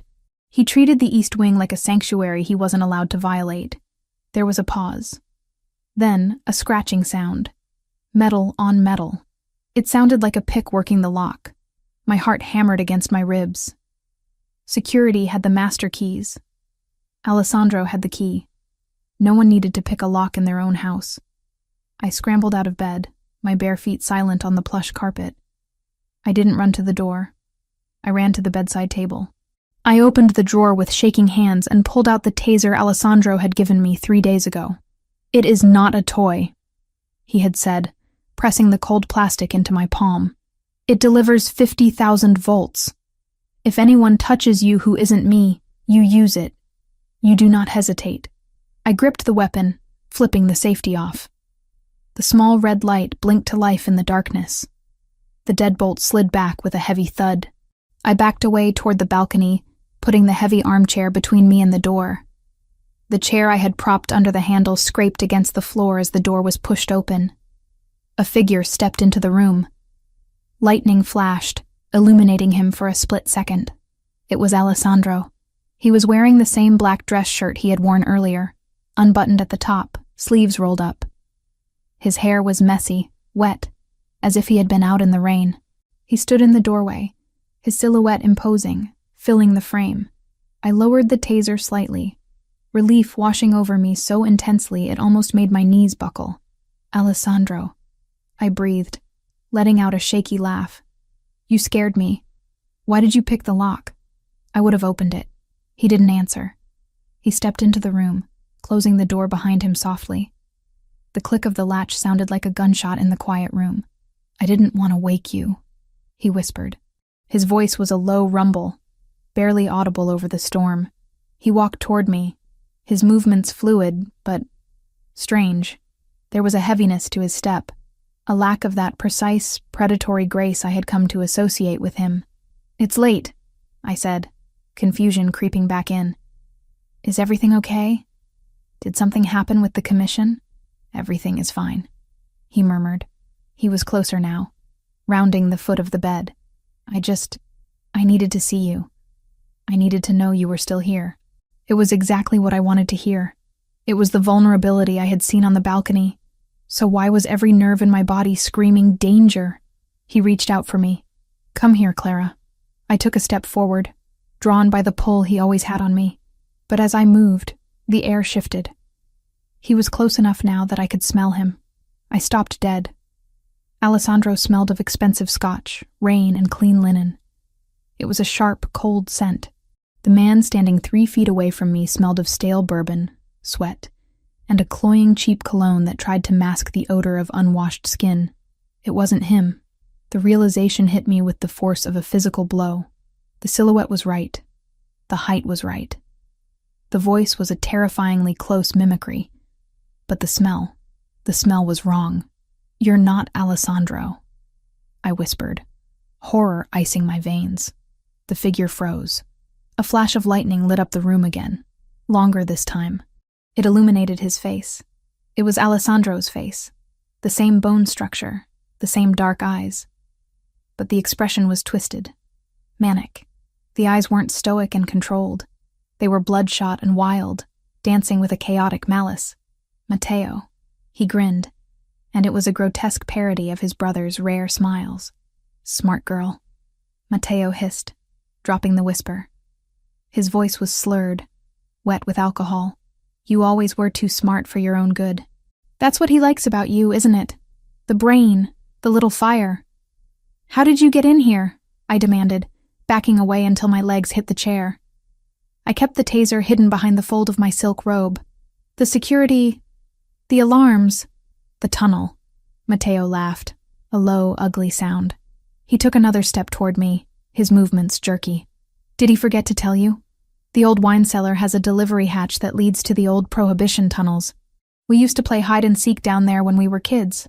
Alessandro thinks he sealed it years ago. He thinks he knows everything. But he forgot I have a memory, too. He was drunk, dangerous, and he was in my bedroom. Get out, I said, my voice steady despite the terror clawing at my throat. Alessandro will kill you if he finds you here. Alessandro is busy, Matteo sneered. I tripped the perimeter alarms on the west gate. He's out there right now, running around in the rain with his dogs, looking for a threat that isn't there, while the real wolf walked right through the back door. He lunged. It wasn't a seductive move. It was an attack. He cleared the distance between us in a second, his hand shooting out to grab my throat. I didn't scream. I didn't freeze. I remembered the weight of the gun in the car. The lessons Alessandro had whispered to me about survival. You do not hesitate. I sidestepped his grab, dropping to my knees, and thrust the taser upward into his exposed stomach. I pulled the trigger. The crackle of electricity was deafening in the small space. Matteo convulsed, a guttural scream tearing from his throat as 50,000 volts locked his muscles. He collapsed backward, crashing into the bedside table, shattering the lamp. I didn't wait to see if he was down. I scrambled over the bed, making for the door. You bitch, he roared. He was fast. Too fast. The drugs or the alcohol must have dulled the pain, or maybe the taser hadn't connected fully through his thick coat. I felt a hand clamp around my ankle. I fell hard, my chin hitting the carpet. He dragged me back, away from the door. I kicked out, my heel connecting with his shoulder, his face, anything I could reach. He crawled on top of me, his weight crushing the air from my lungs. He wasn't smiling anymore.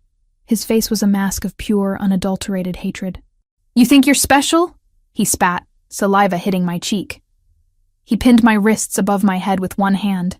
You're nothing. You're a baker, a peasant, and you ruined me. You ruined yourself, I screamed, bucking my hips, trying to throw him off. He humiliated me, Matteo shrieked, his voice cracking.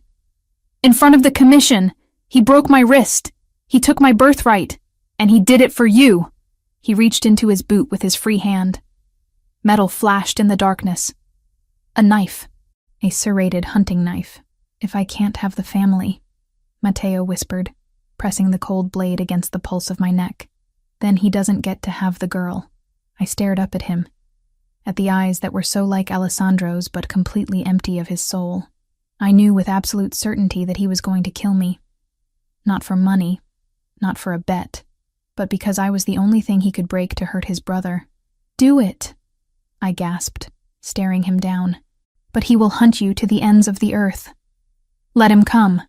Matteo raised the knife. The door to the bedroom exploded inward. It didn't open. It shattered. The wood splintered around the lock as a force of nature kicked it in. Matteo flinched, turning his head. Alessandro stood in the ruins of the doorway. He was dripping wet, his chest heaving, a gun in his hand. But he didn't fire. He couldn't. Matteo was on top of me. The shot was too risky. Alessandro didn't need the gun. He dropped it. He moved faster than I thought a human being could move. He was a blur of darkness and violence. He crossed the room and tackled Matteo off me, the force of the impact sending them both crashing into the wardrobe. The wood cracked. Mirrors shattered, raining shards of glass onto the carpet. I scrambled backward, gasping for air, clutching my throat where the knife had pressed. The two brothers were a tangle of limbs on the floor. It was like watching a mirror image fight itself. They had the same build, the same strength, but Alessandro fought with a cold, terrifying precision, while Matteo fought with the desperate flailing of a drowning man. Matteo slashed with the knife. Alessandro caught his wrist, the same one he had broken at the gala. He twisted it. The sound of the bone snapping again was sickening, a wet crunch that made my stomach turn. Matteo screamed, dropping the knife. Alessandro didn't stop. He punched Matteo in the face. Once, twice, 3 times. Each blow was a heavy, meaty thud. He wasn't fighting to subdue. He was fighting to erase. "You touched her!" Alessandro roared, his voice unrecognizable. It was guttural, animalistic. I told you what would happen." He dragged Matteo up by the lapels of his jacket and slammed him against the wall. Matteo's face was a ruin of blood and bruises. He was barely conscious, his legs dragging on the floor. Alessandro wrapped his hands around Matteo's throat. His biceps bulged, the veins in his neck straining. He was going to kill him, right here, right now. He was going to snap his own twin's neck. "Alessandro!" I screamed. He didn't hear me.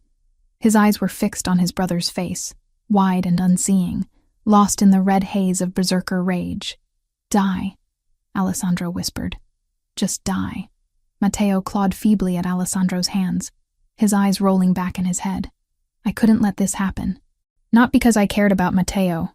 I wanted him dead for what he had done, but because if Alessandro killed his brother with his bare hands in my bedroom, he would never come back from it.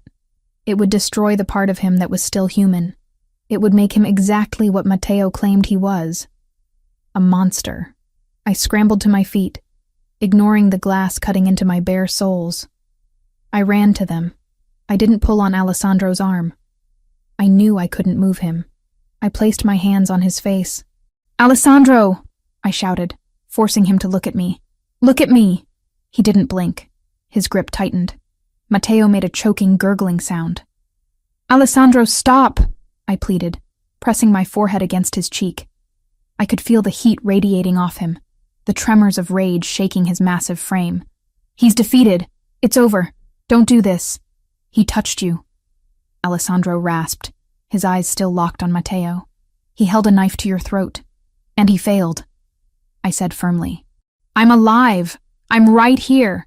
But if you kill him now, you lose. You become him." Alessandro's eyes flickered. He looked down at me. He saw the terror in my face. Not terror of Matteo, but terror for him. "Don't stain your soul for him," I whispered, my thumb stroking his cheekbones, smearing the blood that had splattered there. "And please, don't dirty the carpet. I just got the stain out from the wine." It was an absurd thing to say. Ridiculous. But it was domestic. It was grounding. It was something Clara the baker would say, not a Mafia victim. It broke the trance. Alessandro blinked. The murderous haze receded, replaced by a cold, sharp clarity. He looked at his brother's purple, gasping face. He looked at his own hands wrapped around Matteo's throat. He released him. Matteo crumbled to the floor like a puppet with cut strings, coughing and retching, curling into a fetal position. Alessandro stepped back, chest heaving. He looked at his hands, then at me. He reached out, touching my neck where the knife had been. "Did he cut you?" he asked, his voice shaking. "No," I said. "Just a scratch. I'm okay." He pulled me into him, burying his face in my hair. He held me so tight it hurt, but I didn't complain. I held him back, anchoring him to the earth. "I should have checked the wine cellar," he muttered into my hair. "I should have known. I was arrogant." "You came," I said. "That's what matters." The sound of running footsteps echoed in the hallway. The security team finally arrived, guns drawn, looking panicked. They stopped at the door, taking in the scene, the shattered wardrobe, the unconscious brother on the floor, the boss covered in rain and blood holding me. "Boss!" the head of security gasped. The Westgate alarm was a diversion," Alessandro said coldly, not letting go of me. He turned to face his men, his mask of command sliding back into place. though it was cracked. My brother utilized the old Prohibition tunnel. Secure it. Weld it shut. Pour concrete into it if you have to. Yes, sir, and... Him? The guard pointed at Matteo. Alessandro looked down at his twin. There was no love left in his eyes. There wasn't even hate. There was just nothing. Take him to the holding cell in the basement, Alessandro ordered. Call the doctor to set his arm. I want him conscious for the council meeting. You're not... killing him? The guard asked, surprised. Death is too easy, Alessandro said. He wants to be a martyr. I'm going to make him a ghost. The guards dragged Matteo out.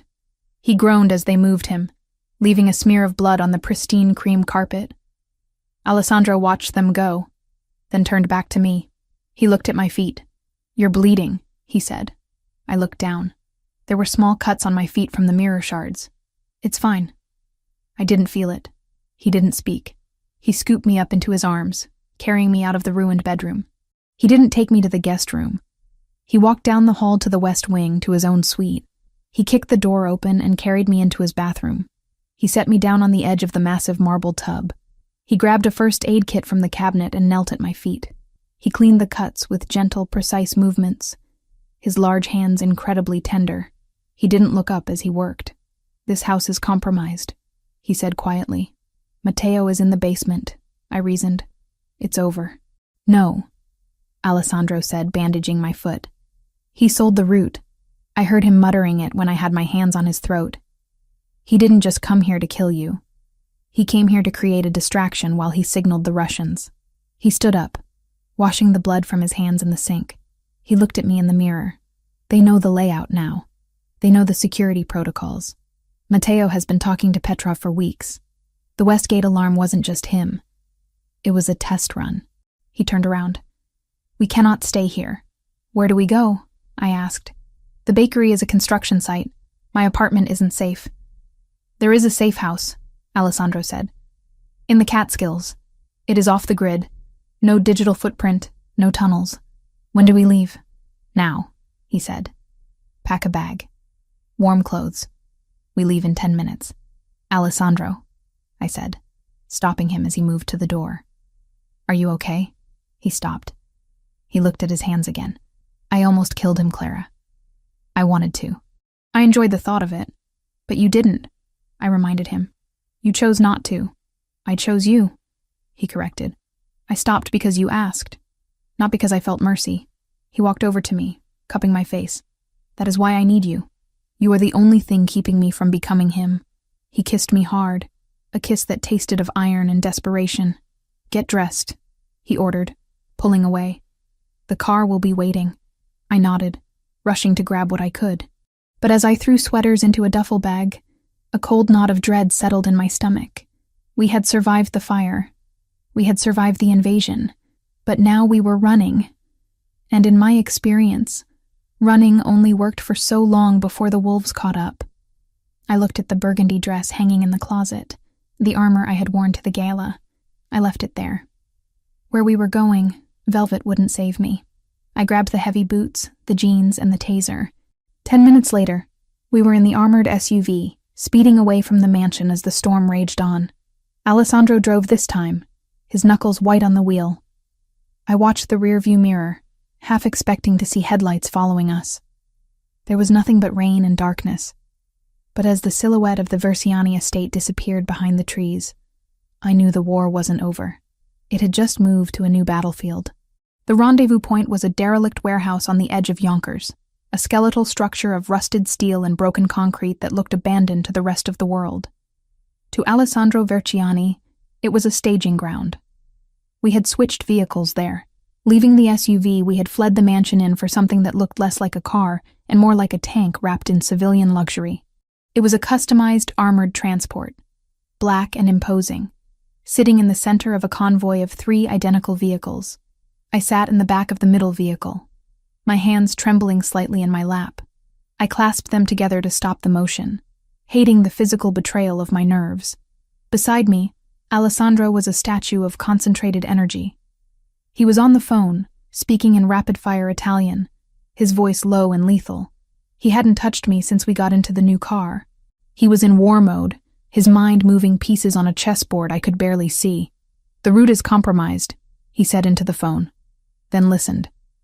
No. Matteo didn't just sell the location of the mansion. He sold the contingency plans. He knows about the Catskills. My stomach dropped. The safe house. He hung up and looked at the partition separating us from the driver and the bodyguard in the front seat. "Silas," he barked. "Change the route. Take the secondary mountain pass. Stay off the main highway." "Yes, boss," the driver replied, his eyes meeting Alessandro's in the rearview mirror.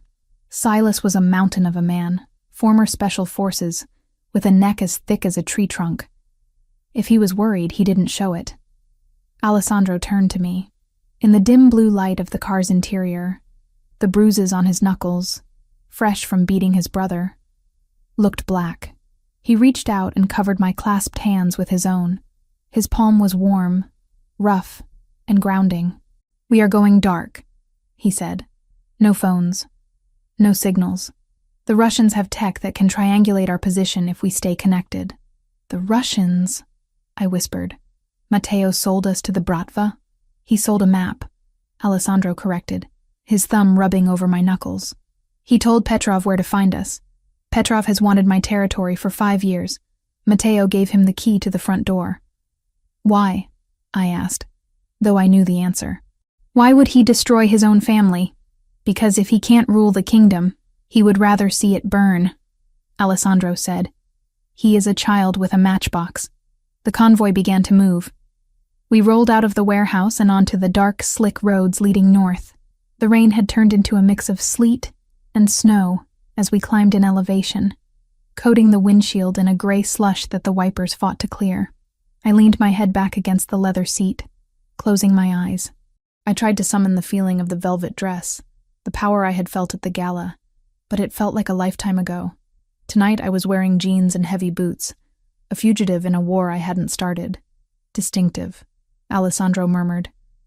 I opened my eyes. He was watching me. "What?"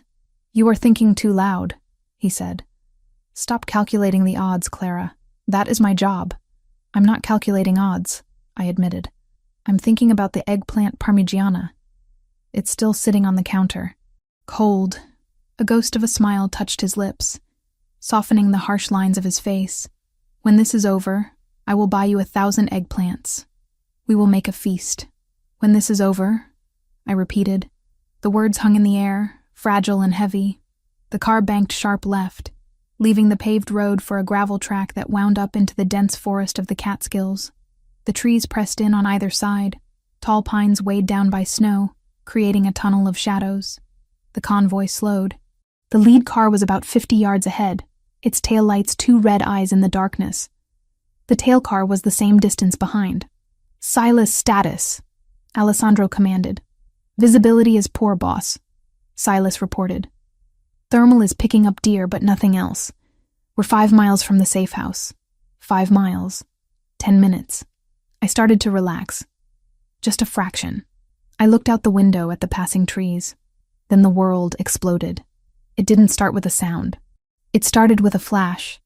A blinding, white-hot streak of light that tore through the darkness ahead of us. It struck the lead car. The impact was visceral. The vehicle 50 yards ahead of us didn't just stop. It disintegrated. The fuel tank ignited instantly, sending a fireball rolling into the night sky, turning the snow into steam. The concussion wave hit us a second later, shaking our heavy armored car like a toy. "RPG!" Silas screamed, slamming on the brakes. "Ambush! Ambush front!" "Reverse!" Alessandro roared, throwing his arm across my chest to pin me to the seat. "Get us out of the kill box!" Silas shifted gears, the engine screaming as he tried to back up. But before we could move more than a few feet, a second explosion rocked the world behind us. The tail car. They had hit the front and the back. We were trapped. "They boxed us in," Alessandro snarled. He reached for the door handle, his other hand going for his gun. "Get down, Clara! On the floor!" I unbuckled my seatbelt and scrambled down into the footwell, curling into a ball. "RPG! 3 o'clock!" Silas yelled. I looked up just in time to see a trail of smoke rushing toward the passenger side of our car. Alessandro dove on top of me, covering my body with his. The impact was deafening. The missile didn't penetrate the cabin, the armor held, but the force of the blast lifted the 3-ton vehicle into the air. We flipped. Once. Twice. The world became a violent centrifuge of breaking glass, screaming metal, and darkness. The car landed on its side with a bone-jarring crash that knocked the wind out of me. Silence. For a long moment, there was only the high-pitched ringing in my ears and the hiss of escaping steam. I blinked, trying to make sense of the orientation. I was lying on the ceiling of the car, or the door. I couldn't tell. "Alessandro," I croaked. The air was thick with dust and the acrid smell of propellant. "Clara." His voice was strained, tight with pain. I shifted, pushing debris off my legs. The emergency lights flickered on, bathing the interior in a ghostly red glow. Alessandro was above me, or beside me, depending on the angle. He was pinned. The roof of the car had buckled on his side, crushing inward. His right leg was trapped tight under the crumpled metal of the front seat partition. "Are you hurt?" he demanded, reaching out to touch my face. His hand was shaking. Blood was running down his temple from a cut on his hairline. "I'm fine," I said, scrambling to my knees. "I'm okay. But you're stuck." I tried to push against the metal beam trapping his leg. It didn't budge. It was solid steel, bent like a paperclip by the force of the explosion. "Leave it!" he gritted out, wincing as he tried to pull his leg free. "Silas! Status!" There was no answer from the front. I looked through the shattered remains of the partition. Silas was slumped over the steering wheel. A piece of shrapnel from the windshield had... I looked away, bile rising in my throat. Silas was gone. The bodyguard next to him was motionless. "They are dead," I whispered. "Then we are alone," Alessandro said. He stopped struggling and looked at me. His eyes were clear, focused, terrifyingly calm. "Clara, listen to me. They will come to check the kill. They won't fire another RPG because they want to confirm the body. They want to see me dead." "We have to get you out," I said, panic rising. "There is no time," he said. "You have to go." "No," I said instantly. "I'm not leaving you." "You are small," he said, ignoring my refusal. "You can fit through the gap in the rear window. The glass is broken. Crawl out. Run into the trees. Hide. Do not come out until you see the backup team. I am not leaving you here to be executed." I screamed at him, grabbing his lapels. "If you stay, you die," he roared back, the vein in his neck bulging. "Go! That is an order." "I don't work for you anymore," I yelled. "I'm your partner, remember?" I looked around the cabin frantically. We were sitting ducks. If the Russians walked up to the car, they would shoot us through the gaps in the armor. We had no angle. We were trapped in a steel coffin. My eyes landed on the front section of the cabin. The bodyguard, his name was Marco, I remembered with a pang of guilt, had a weapon, an assault rifle. It had fallen from his hands and was lying on the roof of the car, just within reach of the broken partition. I looked at Alessandro. He was trying to reach his own handgun, but the angle of the crush made it impossible to draw from his holster. He was defenseless. "They're coming," Alessandro whispered. I could hear it now, crunching snow. Voices shouting in Russian. They were moving in. I didn't think. I didn't calculate. I moved. I squeezed my body through the jagged hole in the partition, ignoring the glass that sliced into my jacket. I reached out and grabbed the cold metal of the rifle. It was heavy, heavier than I expected. It smelled of oil and death. "Clara, no!" Alessandro shouted, realizing what I was doing. "Get back! You don't know how to use that!" I pulled the rifle back into the rear cabin. I checked the magazine like Alessandro had shown me that day in the library, when he insisted I know the basics of every weapon in the house. "It is simple mechanics," he had said, guiding my hands. "Magazine in, bolt forward, safety off, point and squeeze. Do not close your eyes." I crawled toward the rear window, the one Alessandro had told me to use for escape. It was shattered, leaving a jagged opening about 2 feet wide. I peered out. Through the snow and the smoke of the burning lead car, I saw them. shadows moving in the tree line. 6 men. They were moving tactically, weapons raised, closing in on our overturned vehicle. They were confident. They thought everyone inside was dead or incapacitated. I rested the barrel of the rifle on the rim of the broken window. The metal was freezing against my cheek. "Clara," Alessandro said, his voice pleading. "Don't do this. Give me the gun." "You can't shoot from there," I said, my voice sounding strange, detached. "You can't see them." "I can. They will kill you," he groaned, thrashing against the metal trapping his leg. "Not if I kill them first," I whispered. I settled the stock of the rifle against my shoulder. I took a deep breath, the freezing air filling my lungs. I thought about the bakery. I thought about the fire. I thought about Matteo's knife at my throat. I thought about Alessandro bleeding on the floor of this car. I wasn't a baker anymore. I wasn't a victim. I was the woman holding the line. I lined up the sights on the closest shadow. Point and squeeze. I pulled the trigger. The noise was apocalyptic. It wasn't a bang. It was a concussive slap that rattled my teeth. The recoil kicked into my shoulder, harder than I expected, throwing my aim off. The first shot went wide, hitting a tree and sending a spray of bark into the air, but it did its job. The Russians froze. They hadn't expected resistance. "Contact! Contact rear!" one of them shouted. I didn't stop. I remembered Alessandro's voice. "Suppressive fire. You don't have to be a sniper. You just have to make them afraid to lift their heads." I squeezed the trigger again and again and again. Bang, bang, bang. The rifle bucked in my hands, a living thing spitting fire. I saw one of the shadows drop, not dead, but scrambling for cover behind a rock. "Get back!" I screamed, the sound tearing from my throat raw and primal. Bullets began to ping against the hull of our car. Sparks flew as rounds deflected off the armor plating. I ducked down, covering my head as glass and metal fragments rained down on me. "Clara!" Alessandro's hand found my ankle. He was gripping me so hard it hurt. "Stay down!" "If I stay down, they flank us," I yelled back. I popped up again. They were moving to the left, trying to circle around to the side of the car where the undercarriage was exposed. I swung the barrel of the rifle. I saw a man running through the snow, a dark silhouette against the white ground. I led him, just like I led the piping bag on a cake. I fired. The man jerked violently, spinning around before collapsing into the snow. I stopped breathing for a second. I had just shot someone. "Keep firing!" Alessandro roared from the darkness behind me. "Don't think about it. Keep them back." His voice snapped me out of the shock. He was right. If I stopped to process the morality of it, we were dead.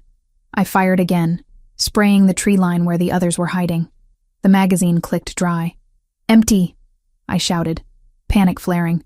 "Grab the spare," Alessandro commanded. "On the vest! Marco's vest!" I scrambled back to the partition. I reached through, patting down the dead bodyguard's chest until my fingers found the hard plastic of a spare magazine.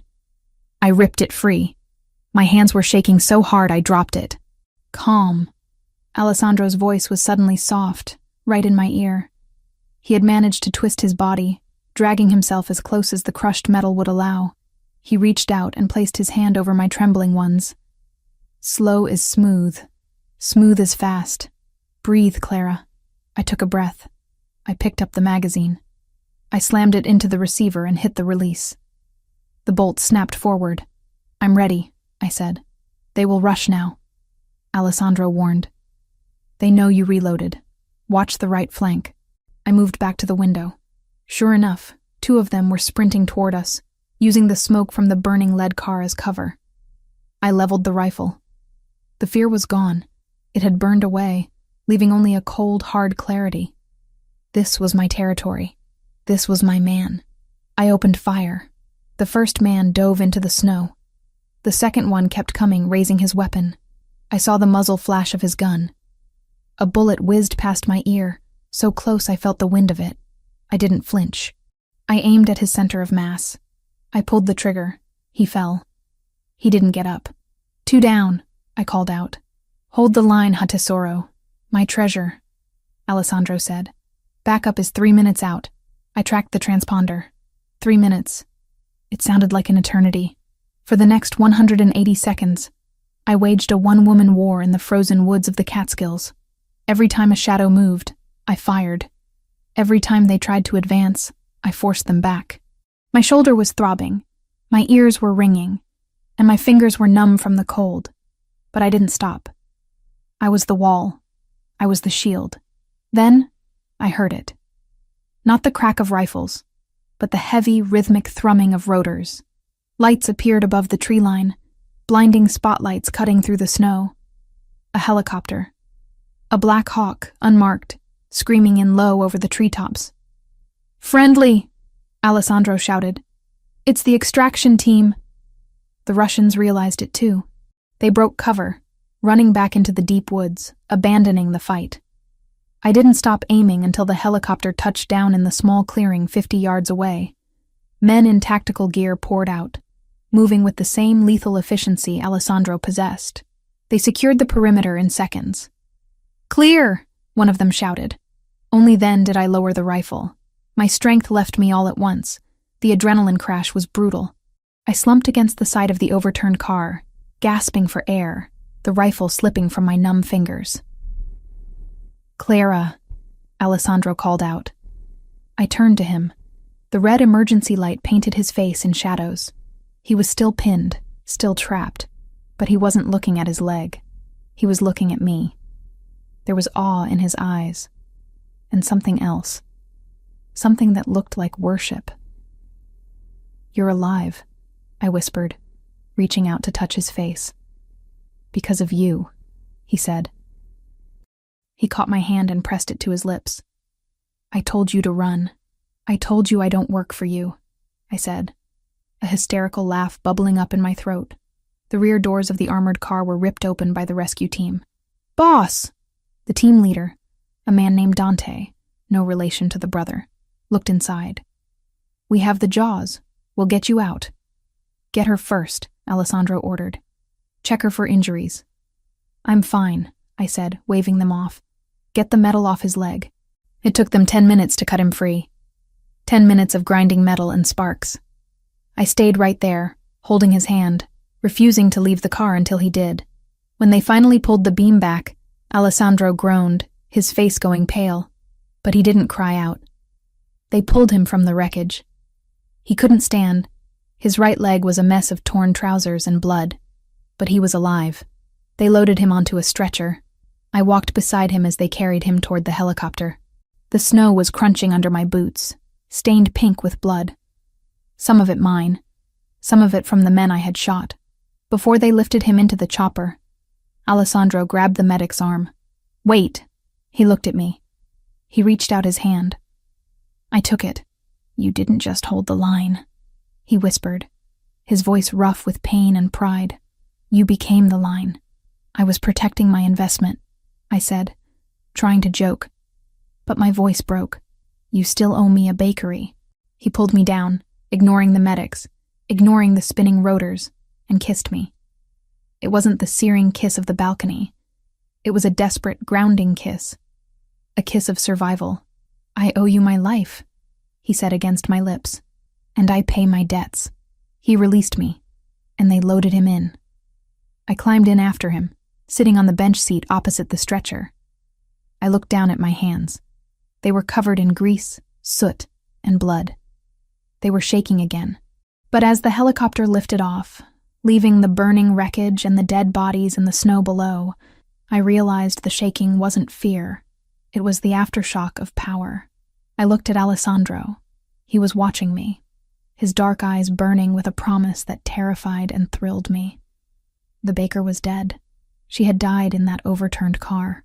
The woman sitting in the helicopter was something else entirely. She was the partner of a king, and she had just proven she had the teeth to wear the crown. "Where are we going?" I asked the pilot. "The secondary safe house is compromised." Alessandro answered for him, his voice weak but steady. "We are going to the penthouse in the city, the fortress." "Back to the lion's den?" I asked. "No," Alessandro said, closing his eyes as the pain meds kicked in. We are going to the throne room, and then we are going to hunt. I leaned my head back against the vibrating metal wall of the helicopter. I closed my eyes. I could still smell the cordite. I could still feel the recoil of the rifle. I wasn't running anymore. I was hunting. 2 weeks. That was how long it had been since the helicopter lifted us out of the burning woods of the Catskills. 2 weeks of silence, of healing, and of preparing for the final act of a play that had started with a simple, cruel wager. We were staying in the penthouse, Alessandro's fortress in the sky overlooking Manhattan. It was a space of glass and steel, cold and impenetrable, but in the last 14 days, we had made it something else. We had made it a home. I stood in front of the floor-to-ceiling mirror in the master bedroom, smoothing the fabric of my dress. It wasn't silver, the color of the naive girl who walked into the plaza. It wasn't burgundy, the color of the woman trying to prove she could bleed. It was gold, liquid, molten gold silk that poured over my body like a second skin. It was strapless, structured like a corset at the top, flowing into a slit skirt that revealed the faint, healing scratches on my legs from the car wreck. It was the color of victory, the color of the Versiani Empire. "You look dangerous." I turned. Alessandro was leaning against the door frame. He was using a cane, a sleek black ebony woodstick with a silver handle, favoring his right leg. The doctors had saved the limb, reconstructing the crushed bone with pins and plates, but he still walked with a heavy limp. To anyone else, it might have looked like weakness. To me, it looked like survival. He was wearing a black suit, tailored to perfection, to hide the bulk of the bandages on his leg and the gun holster under his arm. His hair was trimmed, the cuts on his face from the glass faded to thin pink lines. But his eyes were the same, dark, intense, and currently devouring me. "I learned from the best," I said, walking over to him. I stopped inches from his chest, reaching up to adjust his tie, a habit that had become our silent language of affection. "Are you ready for this? The doctor said you shouldn't be standing for too long." "I will stand long enough to see him fall," Alessandro said. His voice was grim, lacking the softness he usually reserved for me in private. Today, he wasn't just my lover. He was the capo dei capi, the head of heads. "He's terrified, you know," I said quietly. "My guard told me Matteo has been weeping in his cell for 3 days. "Good," Alessandro said. "Fear is the only language Matteo understands." He thought he could speak power, but he was illiterate. He reached out, his large hand cupping my neck, his thumb resting against the pulse point. "And you? Are you ready to walk into a room full of wolves and tell them you are the one holding the leash?" I covered his hand with mine. I thought about the rifle in my hands in the snowy woods. I thought about the heat of the fire that took my father's bakery.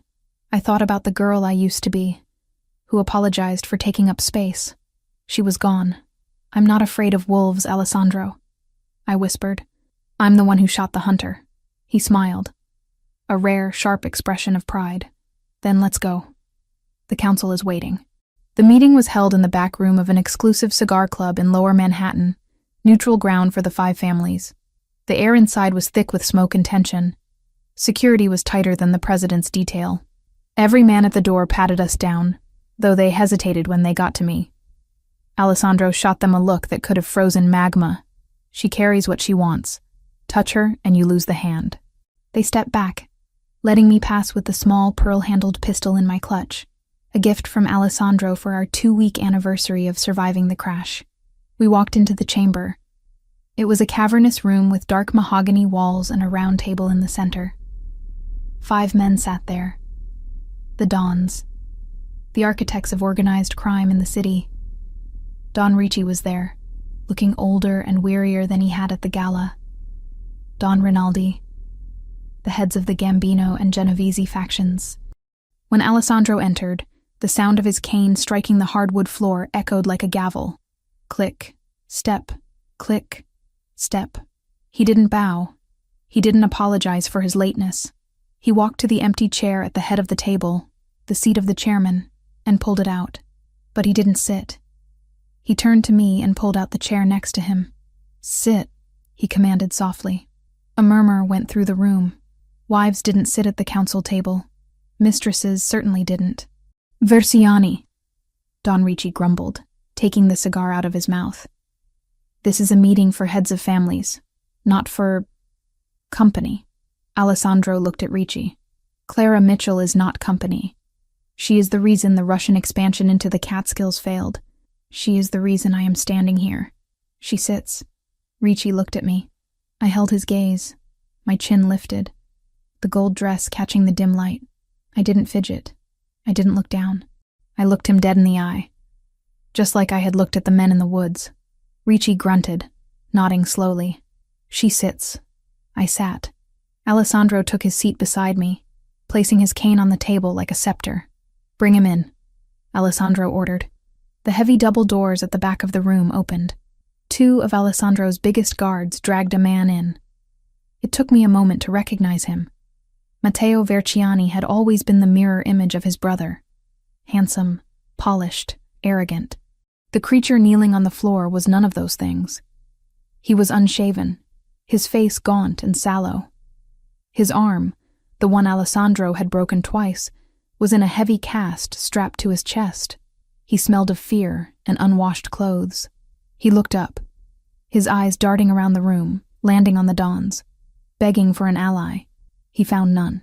Then he looked at Alessandro, and finally, at me. Clara, he rasped. His voice cracked. Clara, please, tell him. I looked down at him. I expected to feel anger. I expected to feel the heat of the fire he had set. But all I felt was a cold, distant pity. He was so small. Tell him what, Matteo? I asked, my voice steady. It was just a game, he cried, looking around the table, trying to appeal to the other men. You understand, don't you?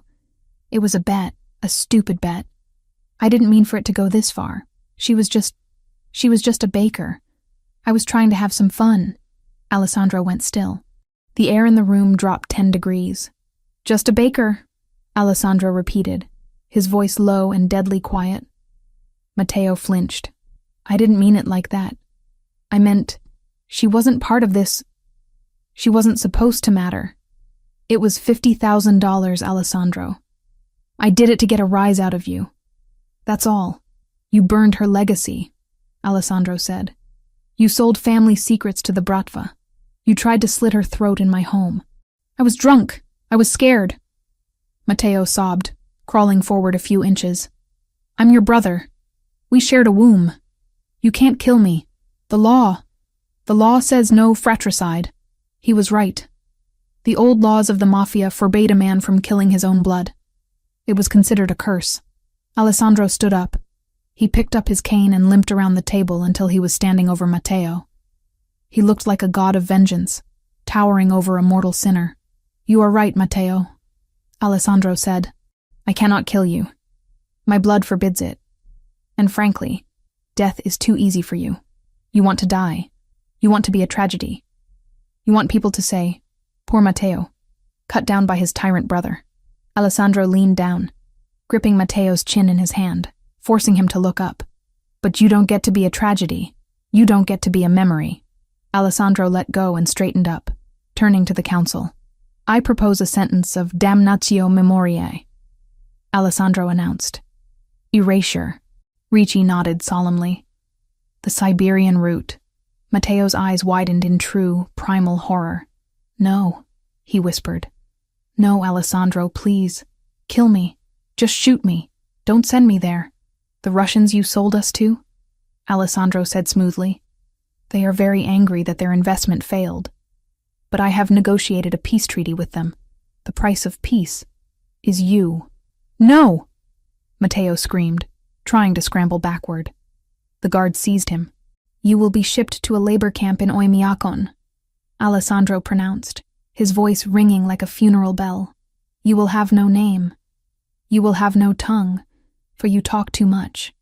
You will dig coal in the frozen earth until your body gives out, and when you die, you will be buried in an unmarked grave in the snow. Clara!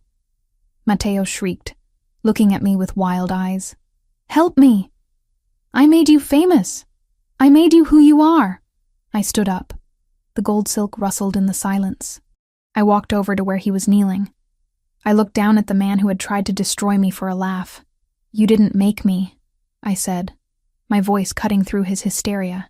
"You just lit the fire that forged me." I turned to Alessandro. He said I was a bet. Alessandro looked at me, his eyes softening just for a fraction of a second. He was wrong. "No," I corrected. "He was right. I was a bet." I looked back at Matteo, who was trembling in the guard's grip. "But you forgot the most important rule of gambling, Matteo," I said coldly. "Never bet against the house." I turned my back on him. "Take him away," Matteo screamed as they dragged him out. He begged, he cursed, he cried. But as the heavy doors slammed shut, cutting off his voice, the room settled into silence. Alessandro looked at the council. "It is done. The Verciani family is secure. The Bratva is pacified. Does anyone have an objection?" Don Ricci stood up. He looked at Alessandro, then he looked at me. He bowed his head, a deep, respectful bow. "No objection. Don Verciani. Donna Verciani." The title hung in the air. Donna, wife, queen. Alessandro smiled. He held out his hand to me. I took it. "Let's go home, Clara," he said. "We have a bakery to open." 6 months later, the smell was the first thing that hit you. A heavenly combination of vanilla bean, roasted espresso, and warm yeast. It drifted out of the open doors of Mitchell and Verciani Patisserie and curled around the block, where a line of people had been waiting since 6 a.m. This wasn't my father's bakery. That bakery was a memory, preserved in photographs on the wall. This was something new. The floors were black and white marble, imported from Italy. The counters were gleaming brass and glass. The chandeliers were crystal. It was opulent, ridiculous, and absolutely perfect. I stood behind the counter, piping cannoli, filling with a speed that came from muscle memory. I was wearing a chef's coat, but it was tailored silk, embroidered with gold thread. "Table 4 needs 2 cappuccinos and a lobster tail," a waitress called out. "Coming up," I replied, wiping my hands on a towel. I looked over at the espresso machine. Alessandro Verciani, the most feared man in New York, the king of the 5 families, was struggling with the milk steamer. He was wearing a casual white button-down shirt with the sleeves rolled up, revealing the faint scars on his arms. He looked focused, intense, treating the coffee machine with the same seriousness he treated a hostile takeover. "You're scorching the milk," I called out, teasing him. He scowled, tapping the thermometer. "The pressure is inconsistent. I need to have a word with the manufacturer." "It's not the machine, it's the operator," I laughed, walking over to him. I slid my arms around his waist from behind, resting my cheek against his back. He immediately relaxed, leaning into my touch. "You don't have to work the shift, you know. We have staff. I like the smell," he murmured, turning around in my arms to face me. "And I like watching you boss people around. It's exciting." I rolled my eyes, swatting his chest. "You're impossible." He caught my hand and kissed the flour smudge on my wrist. "I am devoted." The bell above the door jingled. I looked up to see a group of tourists walking in, eyes wide as they took in the luxury of the shop. They didn't know that the man making coffee was a Mafia don. They didn't know that the woman frosting the cake had killed 3 men in a forest.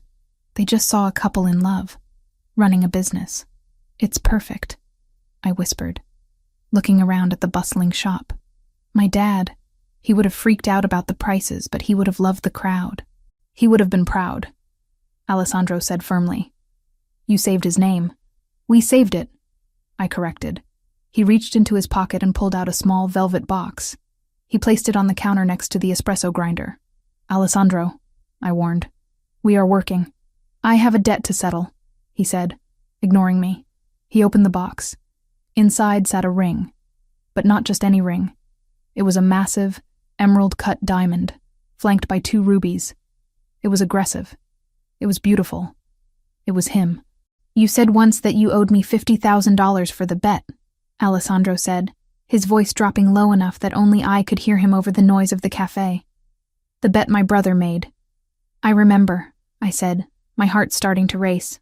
"I don't want the money," he said. "I want to renegotiate the terms of the loan." He picked up the ring. I want a lifetime contract, he said. Exclusive rights, no exit clause. You cook the eggplant. I handle the enemies. And we build an empire on sugar and bullets. I looked at him. I saw the scars on his face, the gray hairs starting to show at his temples from the stress of the last 6 months. I saw the man who had pulled me from a burning building, who had stood in the rain to protect me, who had learned to froth milk because I needed help on a Tuesday. I took the ring from his hand. I slid it onto my finger. It fit perfectly.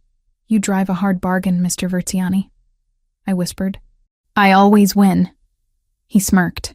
No, I said, grabbing him by the collar and pulling him down for a kiss that stopped the entire bakery in its tracks. We won. When we broke apart, breathless and smiling, the customers were clapping. Alessandro glared at them, and they immediately went back to their pastries, terrified and charmed all at once. He turned back to me, his eyes shining with a light that banished all the shadows of his world. Back to work, Donna Verziani, he ordered playfully. Those cannolis won't fill themselves. Yes, boss, I said. I went back to the counter, the diamond heavy on my hand, the smell of yeast and coffee in the air. The wrong brother had bet against me and lost everything. The right brother had bet on me and won the world. And as I watched Alessandro frown at the espresso machine again, muttering threats in Italian to the steam wand, I knew that this chaotic, dangerous, beautiful life was exactly where I was meant to be. The bet was paid in full, and the payout was forever.